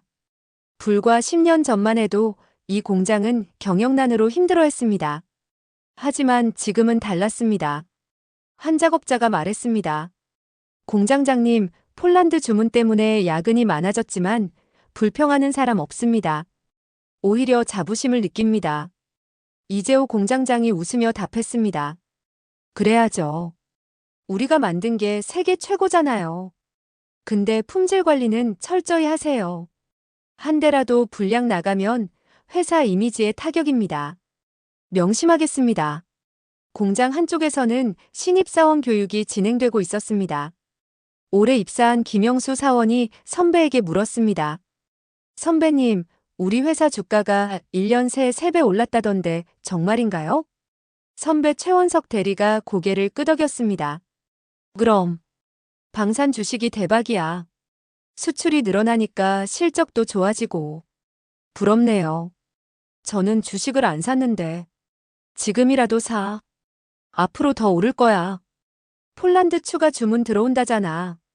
김영수 사원은 자신이 만드는 무기가 유럽으로 수출된다는 사실이 믿기지 않았습니다. 불과 몇 년 전까지만 해도 한국은 무기를 수입하는 나라였습니다. 하지만 이제는 파는 나라가 되었습니다. 10월 7일 경기도 성남 한국항공우주산업 KF-21 전투기 양산 준비가 한창이었습니다. 공장에는 시제기 6호기까지 완성되어 있었고 양산형 1호기 조립이 시작되었습니다. 프로젝트 총괄 정민수 상무는 양산 라인을 걸으며 감회에 젖었습니다. 10년 전 프로젝트를 시작할 때만 해도 많은 사람들이 의심했습니다. 한국이 전투기를 만들 수 있을까?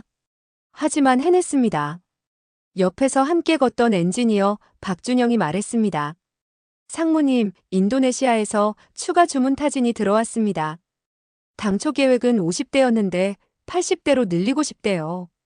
정민수 상무가 미소를 지었습니다. 좋은 소식이네. 그런데 우리 생산 능력은 연간 20대 생산 가능합니다. 공장을 증설하면 30대까지 늘릴 수 있습니다. 증설 계획 세워. 앞으로 주문이 더 늘어날 거야. 박준영 엔지니어가 태블릿을 꺼내 보였습니다. 이라크, 필리핀, 말레이시아에서도 문의가 들어왔습니다. KF-21에 관심이 많습니다. 정민수 상무는 고개를 끄덕였습니다. KF-21은 가격 대비 성능이 뛰어났습니다. F-35보다는 성능이 떨어지지만 가격은 절반이었습니다. 중소국가들에게는 최적의 선택이었습니다. 품질이 최우선이야. 절대 서두르다가 불량 나가면 안 돼. 명심하겠습니다. 같은 날 오후 용산 대통령실. 이재명 대통령은 산업통상자원부 장관 강민수와 방위사업청장 박용준을 만났습니다. 방산 수출 급증에 따른 대책 논의였습니다. 강민수 장관이 보고했습니다. 각하, 올해 방산 수출액이 200억 달러를 넘을 것으로 예상됩니다. 작년 174억 달러보다 15% 증가한 수치입니다. 이재명 대통령이 물었습니다. 좋은 일이지만 생산 능력은 따라가고 있습니까? 박용준 청장이 답했습니다. 현재로서는 괜찮습니다만 추가 주문이 계속 들어오면 문제가 될 수 있습니다. 공장 증설과 협력업체 육성이 필요합니다. 예산은 올해 추경으로 일부 지원받았고 내년 본 예산에 반영할 계획입니다. 이재명 대통령은 잠시 생각하다가 말했습니다. 방산은 이제 우리의 주력 산업이 되었습니다. 반도체, 자동차, 조선에 이어 방산까지. 하지만 명심해야 할 것이 있습니다. 두 사람이 귀를 기울였습니다. 우리는 무기 상인이 되어서는 안 됩니다. 수출할 때는 반드시 그 나라의 안보 상황, 인권 상황을 고려해야 합니다. 독재국가나 인권 탄압국가에는 팔지 않습니다. 강민수 장관이 고개를 끄덕였습니다. 명심하겠습니다, 각하. 이재명 대통령이 창밖을 바라보며 말했습니다. 우리가 만든 무기로 누군가 죽을 수도 있습니다. 그 무게를 잊어서는 안 됩니다. 회의실에 무거운 침묵이 흘렀습니다. 10월 8일 국방부 합참의장 김승겸 대장은 주요 지휘관들을 모아놓고 회의를 하고 있었습니다. 안건은 전력 운용 개념 재정립이었습니다. 김승겸 의장이 말했습니다. 제군들, 우리 군의 위상이 달라졌습니다. 이제는 동부가 주요 행위자로서 책임을 져야 합니다. 육군참모총장 박찬주 대장이 물었습니다. 의장님, 구체적으로 어떤 방향입니까? 첫째, 북한 억제는 기본입니다. 하지만 그것만으로는 부족합니다. 중국의 팽창, 일본의 재무장, 러시아의 움직임까지 고려해야 합니다. 해군 참모총장 김명수 대장이 말했습니다. 해군은 이미 원해 작전 능력을 강화하고 있습니다. 이지스함 3척으로 북한뿐 아니라 영내 해상 위협에 대응할 수 있습니다. 공군 참모총장 이성용 대장도 말했습니다. 공군도 마찬가지입니다. F-35와 KF-21로 제공권을 확보하고 주변국 공군과도 균형을 맞출 수 있습니다. 김승겸 의장이 고개를 끄덕이며 말했습니다. 좋습니다. 하지만 명심하십시오. 군사력은 사용하지 않을 때 가장 가치가 큽니다. 우리는 평화를 지키기 위해 강해진 것입니다. 명심하겠습니다. 회의가 끝나고 김승겸 의장은 혼자 집무실에 남았습니다. 그는 창밖을 바라보며 생각에 잠겼습니다. 40년 군 생활 중 이렇게 자부심을 느낀 적이 없었습니다. 한국군이 이제 세계적인 군대가 된 것입니다. 하지만 동시에 두려움도 있었습니다. 강한 군대는 정치적 유혹에 빠지기 쉽습니다. 쿠데타, 군사독재. 한국도 그런 역사가 있었습니다. 다시는 그런 일이 없어야 했습니다. 그는 책상 서랍에서 오래된 사진 한 장을 꺼냈습니다. 육군사관학교 입학 때 찍은 사진이었습니다. 20대의 젊은 생도가 씩씩하게 웃고 있었습니다. 그는 중얼거렸습니다. 그때 꿈꾸던 군대가 됐어. 이제는 이걸 잘 지켜야 해. 밤 10시 서울 종로구의 한 경로당. 80대 노인들이 TV 뉴스를 보고 있었습니다. 한국 방산 수출 급증 소식이었습니다. 김철수 할아버지가 감탄하며 말했습니다. 우리 때는 총알도 제대로 못 만들었는데 지금은 전차, 전투기까지 만들어서 팔다니. 옆에 앉은 이순자 할머니가 말했습니다. 그러게요. 전쟁은 안 나야 하는데 그래도 강한 게 좋긴 하죠. 다른 노인이 말했습니다. 6.25 때 우리 군대가 약해서 얼마나 고생했는지 아십니까? 이제는 달라요. 누가 함부로 못해. 김철수 할아버지가 고개를 끄덕이며 눈시울을 붉혔습니다. 그래. 우리 손주들은 우리처럼 전쟁 고생 안 하고 살았으면 좋겠어. TV에서는 K9 자주포가 사격하는 장면이 나왔습니다. 노인들은 숙연한 표정으로 화면을 바라봤습니다. 그들은 알고 있었습니다. 평화가 얼마나 소중한지. 그리고 그 평화를 지키기 위해서는 힘이 필요하다는 것을. 대한민국은 이제 그 힘을 갖게 되었습니다. 세계 5위의 군사력. 하지만 진짜 시험은 이제부터였습니다. 이 힘을 어떻게 사용할 것인가? 그것이 앞으로 대한민국이 답해야 할 질문이었습니다. 2025년 10월 10일 미국 하와이 호놀룰루 인도태평양 사령부 본부에서 긴급회의가 열렸습니다. 사령관 세뮤얼 파파로 제독이 주재하는 이 회의에는 한국, 일본, 호주 등 주요 동맹국 대표들이 참석했습니다. 파파로 제독이 회의를 시작했습니다. 신사숙녀 여러분, 오늘 회의의 목적은 한 가지입니다. 한국의 군사력 증강이 영내 안보 구도에 미치는 영향을 논의하는 것입니다. 스크린에 한반도 지도가 떠올랐습니다.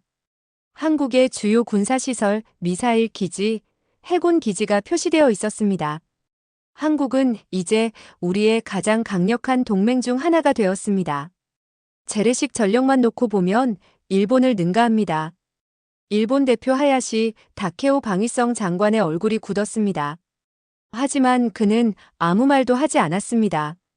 파파로 제독이 계속 말했습니다. 문제는 중국입니다. 중국은 한국의 성장을 경계하고 있습니다. 특히 현무 미사일의 사거리가 중국 본토까지 닿는다는 점이 그들을 불안하게 만듭니다. 한국 대표 김태준 국방부 차관이 손을 들었습니다. 제독님, 한국은 중국을 위협할 의도가 전혀 없습니다. 우리의 모든 전력은 북한 억제에 초점이 맞춰져 있습니다. 알고 있습니다, 차관님. 하지만 중국은 그렇게 생각하지 않습니다. 파파로 제독이 다음 슬라이드를 넘겼습니다. 중국 인민해방군의 동향을 보여주는 자료였습니다. 최근 중국은 한국 인근 해역에서 해군 활동을 늘리고 있습니다. 또한 북한과의 군사 협력도 강화하고 있습니다. 이것은 명백히 한국을 견제하기 위한 움직임입니다. 회의실에 긴장감이 감돌았습니다. 김태준 차관이 다시 물었습니다. 미국의 입장은 무엇입니까? 파파로 제독이 단호하게 답했습니다. 한미동맹은 확고합니다. 한국이 위협받으면 우리도 개입합니다. 하지만 동시에 한국도 신중해야 합니다. 불필요한 도발은 피해야 합니다. 김태준 차관이 고개를 끄덕였습니다. 그는 이미 알고 있었습니다. 한국이 강해진 만큼 주변국의 반응도 날카로워질 것임을. 같은 시각 베이징 인민대회당. 중국 중앙군사위원회 확대 회의가 열렸습니다. 시진핑 주석을 비롯해 군 고위 인사들이 모였습니다. 안건은 항공 문제였습니다. 참모총장 리상푸가 보고했습니다. 주석 동지, 한국의 군사력 증강 속도가 우리 예상을 뛰어넘었습니다. 특히 미사일 전력이 심각한 위협입니다. 시진핑 주석이 차가운 목소리로 물었습니다. 현무 미사일이 베이징까지 닿는다는 게 사실입니까? 그렇습니다. 현무포의 사거리는 3,000km로 추정됩니다. 베이징, 상하이, 광저우 모두 사정권 아닙니다. 시진핑 주석의 눈빛이 차갑게 변했습니다. 용납할 수 없습니다. 한국에 경고해야 합니다. 외교부 대표 왕이가 조심스럽게 말했습니다. 주석 동지, 한국과 직접 충돌은 미국과의 전면전을 의미합니다. 신중해야 합니다. 나도 안다. 하지만 가만히 있을 수는 없어. 북한을 통해 압박하라. 리상푸 참모총장이 고개를 끄덕였습니다. 북한의 첨단 무기 지원을 늘리겠습니다. 그리고 한반도 주변 해역에서 군사훈련을 강화하겠습니다. 시진핑 주석이 손을 들어 회의를 정리했습니다. 한국은 작은 나라지만 무시할 수 없는 존재가 됐다. 하지만 그들이 우리의 핵심 이익을 침해하도록 내버려둘 수는 없다. 명심하라. 명심하겠습니다, 주석 동지. 10월 12일 평양. 북한 최고 지도자 김정은은 당 중앙군사위원회 회의를 소집했습니다. 중국에서 새로운 무기 지원 약속을 받은 직후였습니다. 김정은이 말했습니다. 남조선 괴뢰들이 군사력 5위라고 떠들고 있다. 하지만 그게 뭐가 중요한가? 우리에게는 핵이 있다. 인민군 총참모장 박정천이 답했습니다. 원수님 말씀이 옳습니다. 남조선은 재래식 무기만 강할 뿐입니다. 핵 앞에서는 무용지물입니다. 김정은이 고개를 끄덕이며 말했습니다. 중국 동지들이 새로운 미사일 기술을 지원해주기로 했다. 우리도 사거리를 더 늘려야 한다. 미국 본토를 타격할 수 있어야 한다. 명심하겠습니다, 원수님. 하지만 김정은의 얼굴에는 불안감이 감돌았습니다. 그는 최근 보고서들을 읽으며 느꼈습니다. 남한의 성장 속도가 예상을 뛰어넘는다는 것을. 특히 K9 자주포와 현무 미사일은 북한의 주요 시설을 빠른 시간 내에 무력화할 수 있었습니다. 김정은이 조용히 물었습니다. 만약 전쟁이 나면 우리가 이길 수 있겠는가? 회의실에 침묵이 흘렀습니다. 박정천 총참모장이 조심스럽게 답했습니다. 원수님, 우리에게는 핵무기가 있습니다. 그것이 최후의 보루입니다. 김정은은 더 이상 묻지 않았습니다. 하지만 그의 마음속에는 의구심이 커져갔습니다. 같은 날 도쿄 총리관저. 이시바 시게루 총리는 긴급 안보회의를 소집했습니다. 한국 문제가 일본 정치권의 최대 화두가 되었습니다. 이시바 총리가 말했습니다. 우리가 한국에 뒤처진 것은 우리 책임입니다. 방위비를 GDP 1%로 묶어둔 것이 실수였습니다. 방위성 장관 하야시 다케오가 답했습니다. 총리님, 이미 GDP 2%로 증액을 결정했습니다. 하지만 실제 전력 증강에는 시간이 걸립니다. 얼마나 걸립니까? 최소 10년입니다. 전차, 전투기, 함정 모두 새로 개발하거나 도입해야 합니다. 이시바 총리가 한숨을 쉬었습니다. 10년이면 한국은 더 앞서가겠군요. 외무성 장관 가미카와 요코가 말했습니다. 총리님, 한국과 경쟁하는 것보다 협력하는 게 낫지 않을까요? 그들도 우리와 같은 미국 동맹국입니다. 이시바 총리가 고개를 저었습니다. 협력은 좋습니다. 하지만 일본이 아시아에서 리더십을 잃어서는 안 됩니다. 우리의 자존심 문제입니다. 하야시 장관이 조심스럽게 말했습니다. 총리님, 사실 자존심보다 중요한 것은 실리입니다. 한국의 무기 기술이 우수하다면 우리가 배울 수도 있습니다. 이시바 총리가 놀란 표정으로 물었습니다. 우리가 한국에서 무기를 사자는 겁니까? 적어도 기술 협력은 검토할 만합니다. K9 자주포 기술이나 KF-21 공동 개발 같은 것 말입니다. 이시바 총리는 잠시 생각에 잠겼습니다. 일본의 자존심과 실리 사이에서 고민했습니다. 10월 15일 워싱턴 DC 백악관. 트럼프 대통령은 이재명 대통령과 두 번째 통화를 했습니다. 이번에는 더 구체적인 협력 방안을 논의했습니다. 트럼프 대통령이 말했습니다. 이재명 대통령, 한국의 155mm 포탄 생산 능력이 놀랍더군요. 연간 30만 발이라고? 이재명 대통령이 답했습니다. 그렇습니다. 우리는 항상 북한의 위협에 대비해왔기 때문에 탄약 생산 능력을 키워왔습니다. 우크라이나가 그 탄약이 필요합니다. 미국도 생산 능력이 부족한 상황입니다. 한국이 도와줄 수 있습니까? 이재명 대통령은 신중하게 답했습니다. 우크라이나에 직접 지원하는 것은 우리 원칙상 어렵습니다. 하지만 미국이나 폴란드를 통한 간접 지원은 검토할 수 있습니다. 충분합니다. 그것만으로도 큰 도움이 됩니다. 트럼프 대통령이 목소리를 낮추며 말했습니다. 이재명 대통령, 솔직히 말하겠습니다. 한국이 이렇게 강해질 줄 몰랐습니다. 처음에는 좀 당황했습니다. 하지만 지금은 생각이 바뀌었습니다. 어떻게 바뀌셨습니까? 한국이 강해지는 것은 미국에도 이익입니다. 중국을 견제할 수 있고 동북아 안보 부담을 나눌 수 있습니다. 우리는 더 긴밀히 협력해야 합니다. 이재명 대통령이 답했습니다. 감사합니다, 대통령님. 한국은 항상 미국에 신뢰할 수 있는 동맹이 될 것입니다. 통화가 끝나고 이재명 대통령은 안보실장 박진수에게 말했습니다. 트럼프 대통령이 우리를 인정하기 시작했어. 이제 진짜 동반자로 보는 거야. 박진수 안보실장이 답했습니다. 좋은 일입니다. 하지만 중국 반응이 걱정됩니다. 우리가 미국과 너무 가까워지면 중국이 경제 보복을 할 수 있습니다. 이재명 대통령이 고개를 끄덕였습니다. 알아. 그래서 균형이 중요해. 미국과는 군사동맹을 유지하되 중국과는 경제 협력을 계속해야 해. 쉽지 않지만 해야 해. 10월 18일 서울 국방부. 차관 김태준은 긴급 보고를 받았습니다.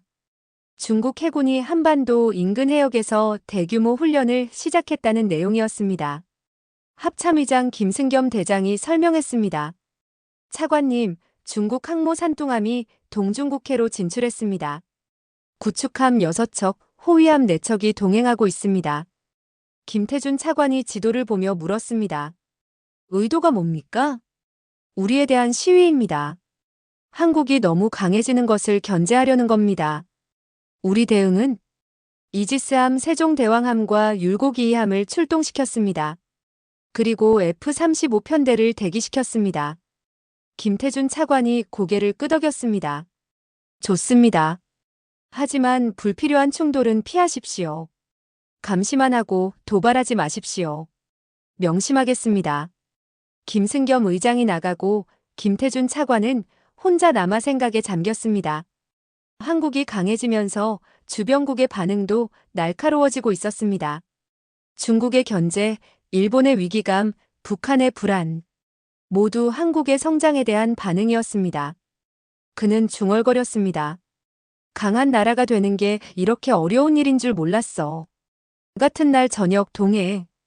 이지스함 세종대왕함 함교에서 함장 박민수 대령은 레이더 화면을 주시하고 있었습니다.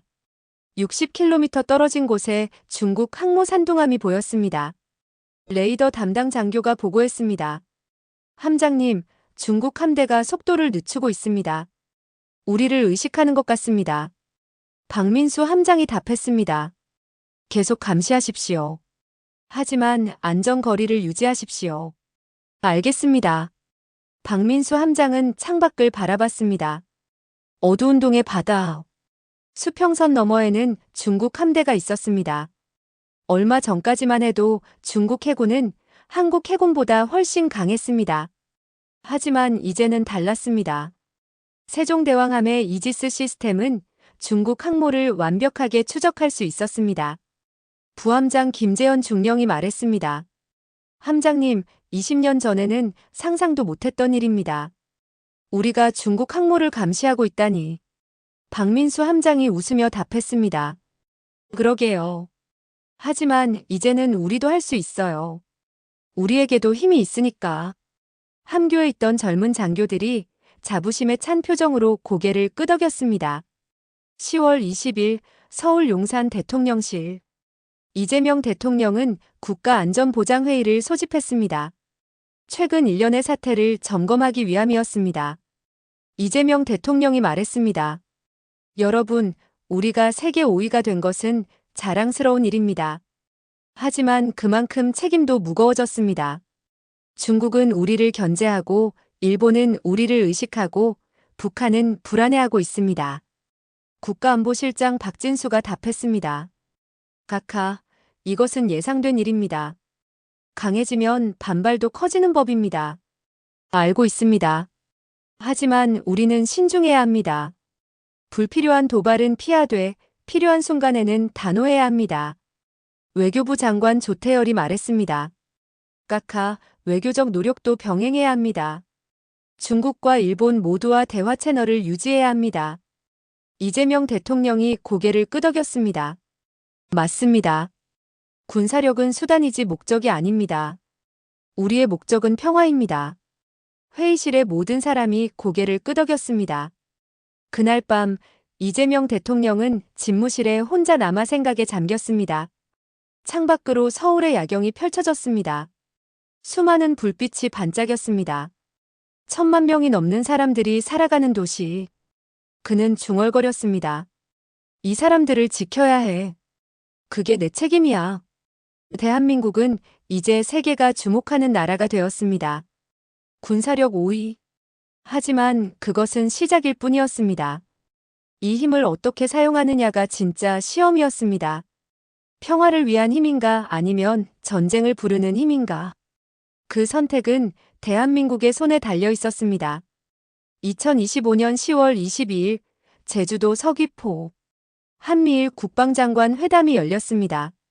미국 국방장관 로이드 오스틴, 한국 국방부 장관 김용현, 일본 방위성 장관 하야시 다케오가 한자리에 모였습니다.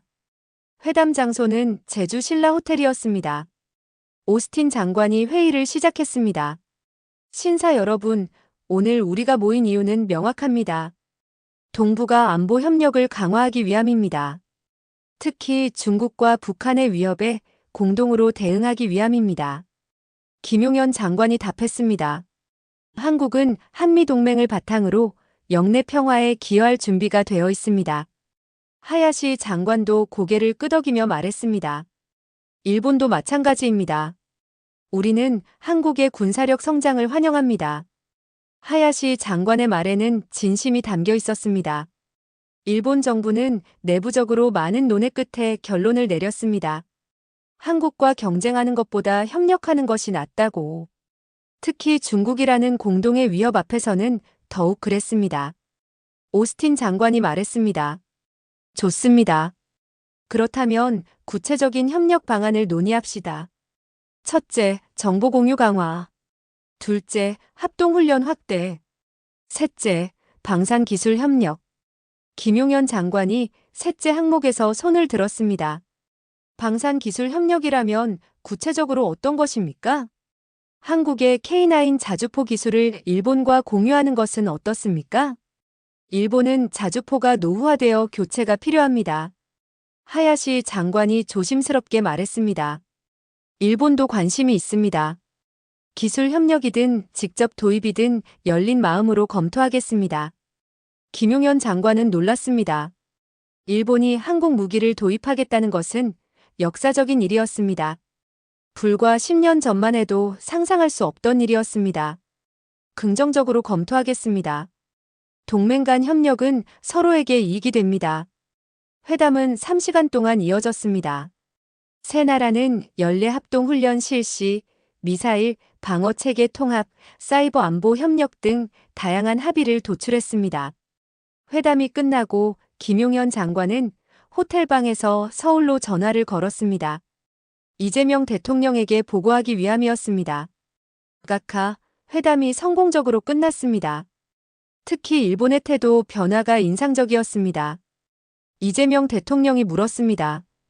어떻게 변했습니까? 일본이 우리 무기 도입을 검토하겠답니다. 역사적인 일입니다. 그렇군요. 시대가 변하고 있어요. 우리가 강해지니 대우도 달라지는 거죠. 같은 날 베이징. 중국 외교부는 한미일 회담에 대해 강력히 반발했습니다. 외교부 대변인 마오닝이 정례 브리핑에서 말했습니다. 우리는 일부 국가들이 진영 대결을 조장하고 지역 긴장을 고조시키는 것에 반대한다. 한미일 군사 협력 강화는 지역 평화에 도움이 되지 않는다. 하지만 중국의 반발은 예상된 것이었습니다.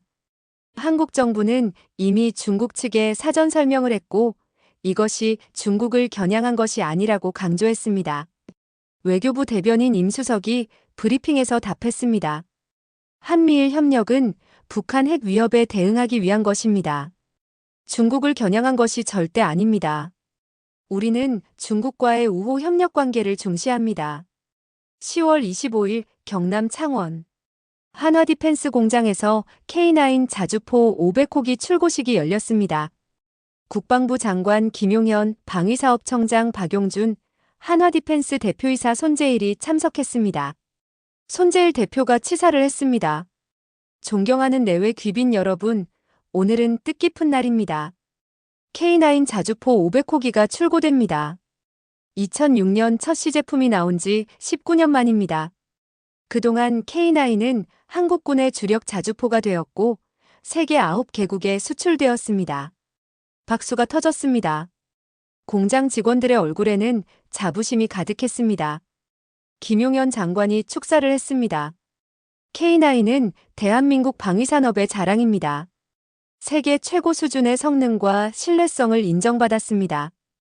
이것은 연구원, 엔지니어, 생산직 여러분의 노력 덕분입니다. 감사합니다. 또다시 박수가 쏟아졌습니다. 공장 한쪽에서는 은퇴한 이상훈 연구원도 참석해 있었습니다. 그는 눈시울을 붉히며 500호기를 바라봤습니다. 옆에 있던 아내 김은주가 말했습니다. 당신이 만든 거예요. 자랑스러워하세요. 고마워. 정말 여기까지 오다니 꿈만 같아. 출고식이 끝나고 500호기는 트레일러에 실려 부대로 향했습니다. 공장 직원들이 손을 흔들며 배웅했습니다. 같은 날 오후 서울 국회 국방위원회 국정감사가 열렸습니다. 야당 의원 한 명이 질문했습니다. 국방부 장관님, 한국이 군사력 5위가 된 것은 좋습니다. 하지만 국방비가 계속 늘어나고 있습니다. 올해만 57조 원입니다. 이 돈을 복지했으면 안 됩니까? 김용현 장관이 침착하게 답했습니다. 의원님, 국방비는 국가 존립의 기본입니다. 우리는 여전히 북한의 위협 아래 있고 주변 강대국들 사이에 있습니다. 안보가 무너지면 복지도 의미가 없습니다. 하지만 57조면 GDP의 2.8%입니다. 너무 많지 않습니까? 세계 평균이 2.3%입니다. 우리의 안보 환경을 고려하면 적정 수준입니다. 오히려 북한은 GDP의 20% 이상을 국방비로 쓰고 있습니다. 여당 의원이 거들었습니다. 장관님, 그렇다면 이 국방비가 경제에 미치는 긍정적 효과도 있지 않습니까? 물론입니다. 방산 수출이 늘어나면서 일자리가 창출되고 기술 개발이 촉진되고 있습니다. 작년 방산 수출액 174억 달러는 우리 경제에 큰 보탬이 됩니다. 국정감사는 5시간 동안 이어졌습니다. 대체로 여야 모두 한국의 군사력 성장을 긍정적으로 평가했습니다. 다만 투명한 예산 집행과 병사 복지 개선을 주문했습니다. 10월 28일 폴란드 바르샤바 군사기지. 한국에서 수출한 K9 자주포 첫 배치분 48문이 도착했습니다. 폴란드군 포병 장교들이 한국 교관들로부터 훈련을 받고 있었습니다. 한국군 교관 박상현 중령이 설명했습니다. K9의 가장 큰 장점은 자동화입니다. 목표물 좌표만 입력하면 자동으로 조준하고 발사합니다. 재장전도 자동입니다. 그래서 분당 6발 사격이 가능합니다. 폴란드 포병대대장 안제이 코발스키 대령이 감탄하며 말했습니다. 놀랍습니다. 우리가 쓰던 구형 자주포는 분당 한 발도 힘들었습니다. 실제로 사격해 보시겠습니까? 물론입니다. 사격장으로 이동했습니다. K9 일문이 대기하고 있었습니다. 코발스키 대령이 사격 통제 장치를 조작했습니다. 30초 후 포탄이 발사되었습니다. 40km 떨어진 표적에 명중했습니다. 믿을 수 없습니다. 이렇게 쉽다니. 박상현 중령이 웃으며 말했습니다. K9은 실전을 위해 만들어졌습니다. 쉽고 정확하고 빠릅니다. 코발스키 대령이 악수를 청했습니다. 한국에 감사합니다. 이 무기로 우리는 러시아의 위협에 대응할 수 있습니다. 박상현 중령은 악수를 받으며 생각했습니다. 한국의 무기가 유럽의 평화를 지키는 데 쓰이고 있다는 것이 20년 전에는 상상도 못했던 일이었습니다. 10월 30일 서울 광화문. 대규모 집회가 열렸습니다. 보수 단체들이 주최한 강한 대한민국 지키기 국민대회였습니다. 수만 명이 모였습니다. 태극기가 물결쳤습니다. 한 연사가 외쳤습니다. 대한민국 군사력 세계 5위. 이것은 우리의 자랑입니다. 우리는 더 이상 약소국이 아닙니다. 군중이 환호했습니다. 노인들이 많았습니다. 전쟁을 겪은 세대, 가난을 이겨낸 세대. 그들에게 이 순간은 특별했습니다. 80대 김철수 할아버지가 태극기를 흔들며 눈물을 흘렸습니다. 내가 살아서 이런 날을 보다니 고맙습니다, 대한민국. 옆에 있던 손자가 물었습니다. 할아버지, 왜 우세요? 기쁜 눈물이다. 우리나라가 이렇게 강해졌다는 게 기쁜 거야. 하지만 광화문 반대편에서는 다른 집회도 열렸습니다. 진보 단체들이 주최한 평화가 답이다 시민대회였습니다. 역시 수천 명이 모였습니다. 한 시민운동가가 말했습니다. 군사력 5위가 뭐가 자랑입니까? 그 돈으로 복지를 하고 교육을 하고 환경을 지켜야 합니다. 우리는 평화를 원합니다. 박수가 나왔습니다. 젊은 세대가 많았습니다. 그들은 전쟁을 모르는 세대였습니다. 평화가 당연한 세대였습니다. 30대 회사원 이민준이 손팻말을 들고 외쳤습니다. 군비 경쟁은 평화를 가져오지 않습니다. 대화와 협력이 답입니다. 두 집회는 평화롭게 끝났습니다. 충돌은 없었습니다. 대한민국은 다양한 의견이 공존하는 나라였습니다. 그것이 민주주의였습니다. 같은 날 저녁 용산 대통령실. 이재명 대통령은 두 집회 보고를 받았습니다. 그는 창밖을 바라보며 말했습니다. 두 집회 모두 옳습니다. 안보도 중요하고 평화도 중요합니다. 우리는 둘 다 추구해야 합니다. 안보실장 박진수가 답했습니다. 각하, 균형을 맞추기가 쉽지 않습니다. 알아요. 하지만 그게 우리의 길입니다. 강한 군사력으로 평화를 지키되 그 힘을 함부로 쓰지 않는 것. 그것이 성숙한 나라의 모습입니다. 이재명 대통령은 책상 위에 서류를 집어들었습니다. 2030 국방 중장기 계획안이었습니다. 향후 5년간 KF-21 120대 양산, 차기 구축함 6척 건조, 경항공모함 1척, 건조, 현무미사일 추가 배치 등이 담겨 있었습니다. 이 계획대로 가면 우리는 더 강해질 겁니다. 하지만 명심해야 합니다. 힘은 책임을 동반한다는 것을. 11월 1일 워싱턴 DC 미국 싱크탱크 전략국제문제연구소 CSIS에서 세미나가 열렸습니다. 주제는 한국의 부상과 동북아 안보였습니다. 전 세계에서 전문가들이 모였습니다. 기조연설자 빅터 차 교수가 말했습니다.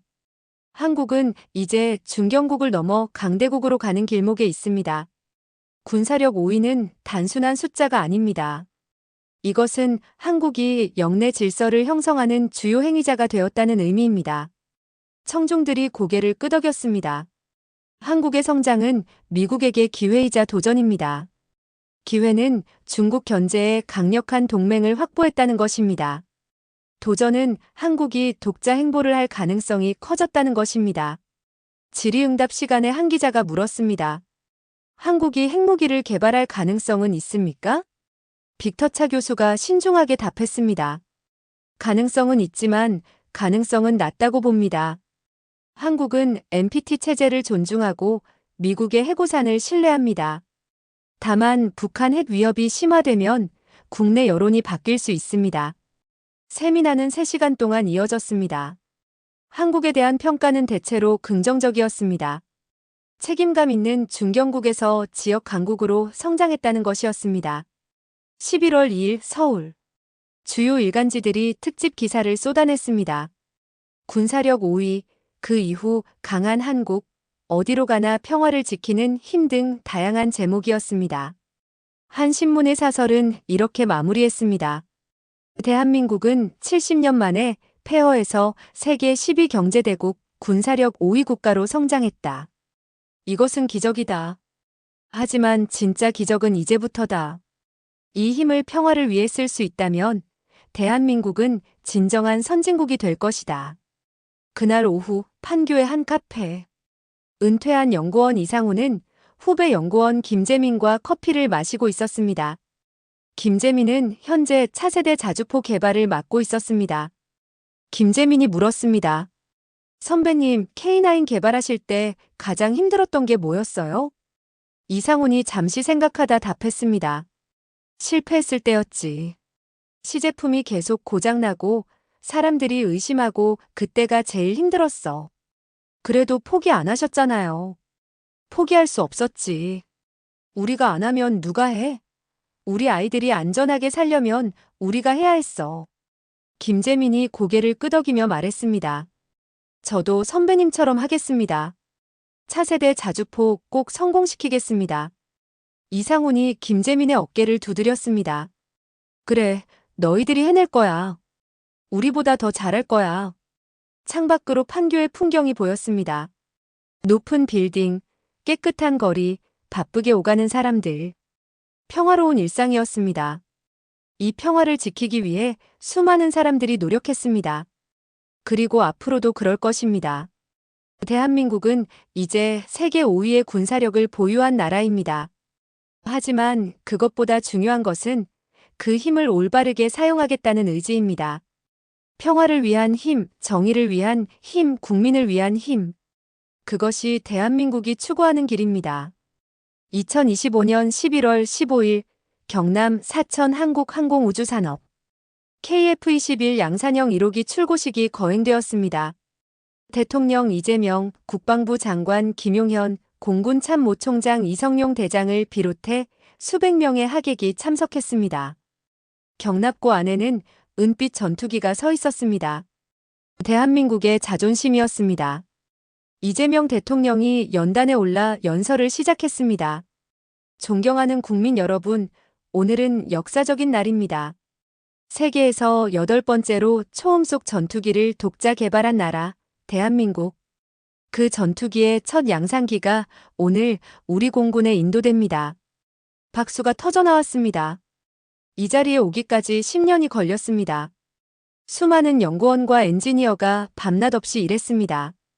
실패를 거듭했지만 포기하지 않았습니다.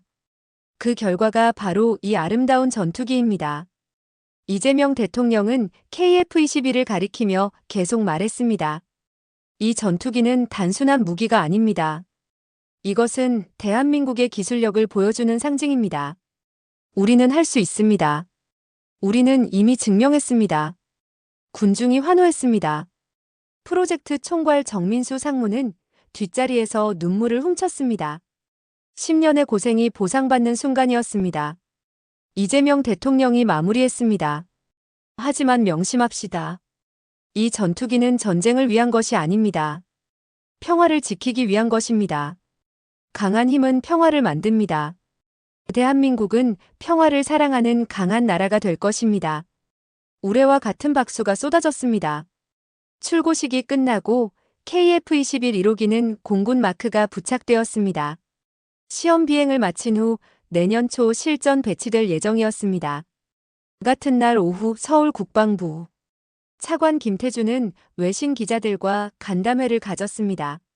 CNN, BBC, 로이터, AP 등 주요 외신 기자 20여 명이 모였습니다. CNN 기자가 질문했습니다. 차관님, 한국이 군사력 5위가 된 것에 대해 중국이 불편해하고 있습니다. 이것이 영내 군비 경쟁을 촉발할 수 있다는 우려가 있는데요. 김태준 차관이 차분하게 답했습니다. 한국의 군사력 증강은 순전히 북한의 위협에 대응하기 위한 것입니다. 우리는 어떤 나라도 위협할 의도가 없습니다. 오히려 우리의 강한 방어력이 영내 안정에 기여한다고 봅니다. BBC 기자가 물었습니다.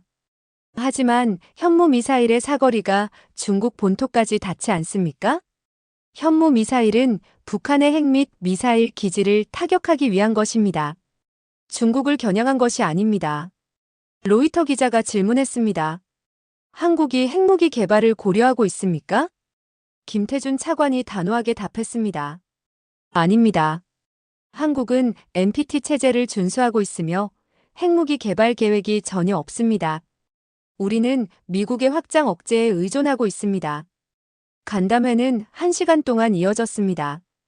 김태준 차관은 한국의 입장을 명확히 전달했습니다. 강하지만 책임감 있는 나라, 평화를 추구하는 나라. 그것이 대한민국의 모습이었습니다. 11월 20일 부산 해군작전 사령부 신형 7,600톤급 이지스 구축함 정조영함 진수식이 열렸습니다. 거대한 함체가 바다로 미끄러져 들어갔습니다. 장엄한 광경이었습니다. 해군 참모 총장 김명수 대장이 말했습니다. 정조영함은 세종대왕급에 이은 우리 해군의 자랑입니다. 최신 이지스 시스템을 탑재했으며 탄도미사일 요격 능력도 갖추고 있습니다. 이 함정으로 우리 해군은 한 단계 더 도약할 것입니다. 정조영함은 내년 말 실전 배치될 예정이었습니다. 추가로 5척이 더 건조될 계획이었습니다. 대한민국 해군은 명실상부한 원양 해군으로 성장하고 있었습니다. 진수식에 참석한 젊은 해군 장교 이준호 대위는 감격했습니다. 제가 저 배를 탈 수도 있겠네요. 선배 김태영 소령이 웃으며 답했습니다. 그럼 너 같은 젊은 장교들이 저 배를 이끌어야지. 자랑스럽습니다. 우리 해군이 이렇게 강해졌다니. 하지만 명심해. 강한 건 좋지만 교만하면 안 돼. 우리는 국민을 지키는 거야. 명심하겠습니다, 선배님. 같은 날 저녁 전국 각지. 한국의 가정집에서는 저녁 뉴스가 흘러나왔습니다. KF-21 출고, 정조영함 진수, 방산 수출 증가. 모두 한국의 성장을 보여주는 뉴스였습니다. 서울 강남의 한 아파트. 40대 직장인 박민수는 초등학생 아들 준서와 함께 뉴스를 보고 있었습니다. 준서가 물었습니다. 아빠, 우리나라가 진짜 강한 거예요? 박민수가 웃으며 답했습니다. 그럼. 세계에서 5번째로 강해. 와, 대박. 그럼 우리 무서울 게 없겠네요? 박민수가 아들의 머리를 쓰다듬으며 말했습니다. 강한 건 좋지. 하지만 그것보다 중요한 게 있어. 뭔데요? 그 힘을 올바르게 쓰는 거야. 약한 사람을 괴롭히는 게 아니라 지키는 데 쓰는 거지. 준서가 고개를 끄덕였습니다. 네, 아빠. 알겠어요. 부산의 한 경로당. 80대 할머니들이 TV를 보며 이야기를 나누고 있었습니다. 우리 손주들은 좋겠어. 이렇게 강한 나라에서 사니까. 그러게. 우리 때는 전쟁 때문에 얼마나 고생했는데. 이제는 안심이야. 우리나라 지킬 힘이 있으니까. 대구의 한 대학교 기숙사. 20대 대학생들이 온라인 커뮤니티에 댓글을 달고 있었습니다. 한국 진짜 대단하다. 70년 만에 여기까지 왔다니. KF-21 디자인 진짜 멋있음. 국뽕 차오른다. 그래도 전쟁은 일어나면 안 됨. 평화가 최고지. 맞아. 강한 건 좋은데 전쟁은 절대 안 돼. 세대를 불문하고 대한민국 국민들은 자부심을 느끼고 있었습니다. 동시에 평화를 바라고 있었습니다. 이것이 성숙한 국민의 모습이었습니다. 11월 25일 용산 대통령실. 이재명 대통령은 2025년을 결산하는 국민 연설을 준비하고 있었습니다. 비서실장이 연설문 초안을 가져왔습니다. 이재명 대통령은 연설문을 읽으며 몇 군데를 수정했습니다. 그리고 중요한 문장을 추가했습니다. 힘은 책임을 동반합니다. 대한민국은 이제 세계가 주목하는 나라입니다. 우리의 선택이 영내 평화에 영향을 미칩니다.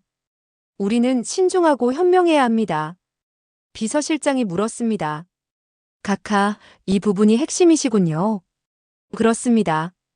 국민들이 자부심을 갖는 것도 좋지만 책임감도 가져야 합니다. 우리는 이제 강대국의 문턱에 있습니다. 11월 30일 전국 이재명 대통령의 대국민 연설이 생중계되었습니다. 수백만 명이 TV와 인터넷으로 시청했습니다. 존경하는 국민 여러분, 2025년은 대한민국에게 의미 있는 해였습니다. 우리는 세계 군사력 5위를 기록했고 방산 수출은 200억 달러를 넘었으며 KF-21 전투기를 양산하기 시작했습니다. 이재명 대통령은 잠시 멈췄다가 계속 말했습니다. 하지만 이것은 끝이 아닙니다. 시작입니다. 우리는 이 힘을 어떻게 사용할 것인가 고민해야 합니다. 힘은 책임을 동반합니다.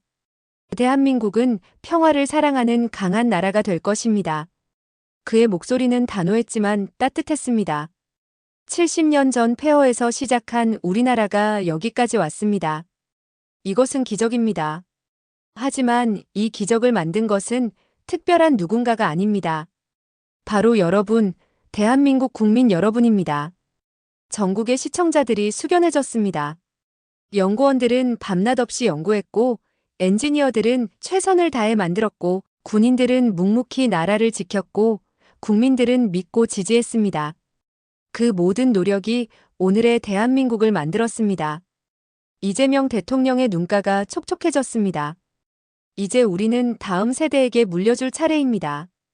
강하고 평화로운 나라, 정의롭고 풍요로운 나라. 그것이 우리가 만들어야 할 대한민국입니다. 감사합니다. 연설이 끝났습니다. 전국에서 박수가 터져나왔습니다. 온라인에는 댓글이 쏟아졌습니다. 대통령님 말씀 감동이다. 우리나라 정말 자랑스럽다. 평화를 지키는 힘, 이게 진짜 강함이다. 12월 15일 대전 국방과학연구소 연말 시상식이 열렸습니다. 올해 우수 연구원들에게 상이 수여되었습니다. 그중 한 명이 차세대 자주포 개발팀의 김재민 연구원이었습니다. 소장이 상을 주며 말했습니다. 김재민 연구원 축하합니다. 차세대 자주포 개발에 큰 기여를 했습니다. 김재민이 상을 받으며 답했습니다. 감사합니다. 하지만 이것은 제 혼자의 공이 아닙니다. 선배들이 닦아놓은 길을 따라온 것뿐입니다. 시상식이 끝나고 김재민은 은퇴한 이상훈 선배에게 문자를 보냈습니다. 선배님, 오늘 상 받았습니다. 모두 선배님 덕분입니다. 감사합니다. 얼마 후 답장이 왔습니다. 축하해. 이제 너희들이 해낼 차례야. 화이팅! 김재민은 미소를 지었습니다. 세대는 이어지고 있었습니다. 선배들이 시작한 일을 후배들이 이어받는 것. 그것이 대한민국의 힘이었습니다. 2025년 12월 31일 자정. 전국 곳곳에서 새해를 맞이하는 불꽃놀이가 터졌습니다. 서울 한강변, 부산 해운대, 제주 성산 일출봉. 사람들이 모여 새해를 기원했습니다. 판교의 한 아파트에서 이상우는 아내와 함께 한강 불꽃놀이를 바라보고 있었습니다. 여보, 올해 참 많은 일이 있었네요. 그래. 우리나라가 세계 5위가 됐어. 믿기지 않아. 당신이 만든 K9 덕분이죠. 이상훈이 고개를 저었습니다. 나 하나 때문이 아니야. 수많은 사람들의 노력 덕분이지. 그래도 당신도 한몫했잖아요. 이상훈은 불꽃놀이를 보며 20년 전을 떠올렸습니다. 새벽 연구실에서 설계도를 보던 모습. 실패하고 좌절했던 순간들. 하지만 포기하지 않았던 이유. 그것은 단순히 무기를 만들기 위함이 아니었습니다. 나라를 지키고 아이들의 미래를 지키기 위함이었습니다. 우리 손주들은 평화롭게 살았으면 좋겠어. 그럴 거예요. 이제 우리나라가 강하니까. 불꽃이 밤하늘을 수놓았습니다. 새해가 밝았습니다. 2026년.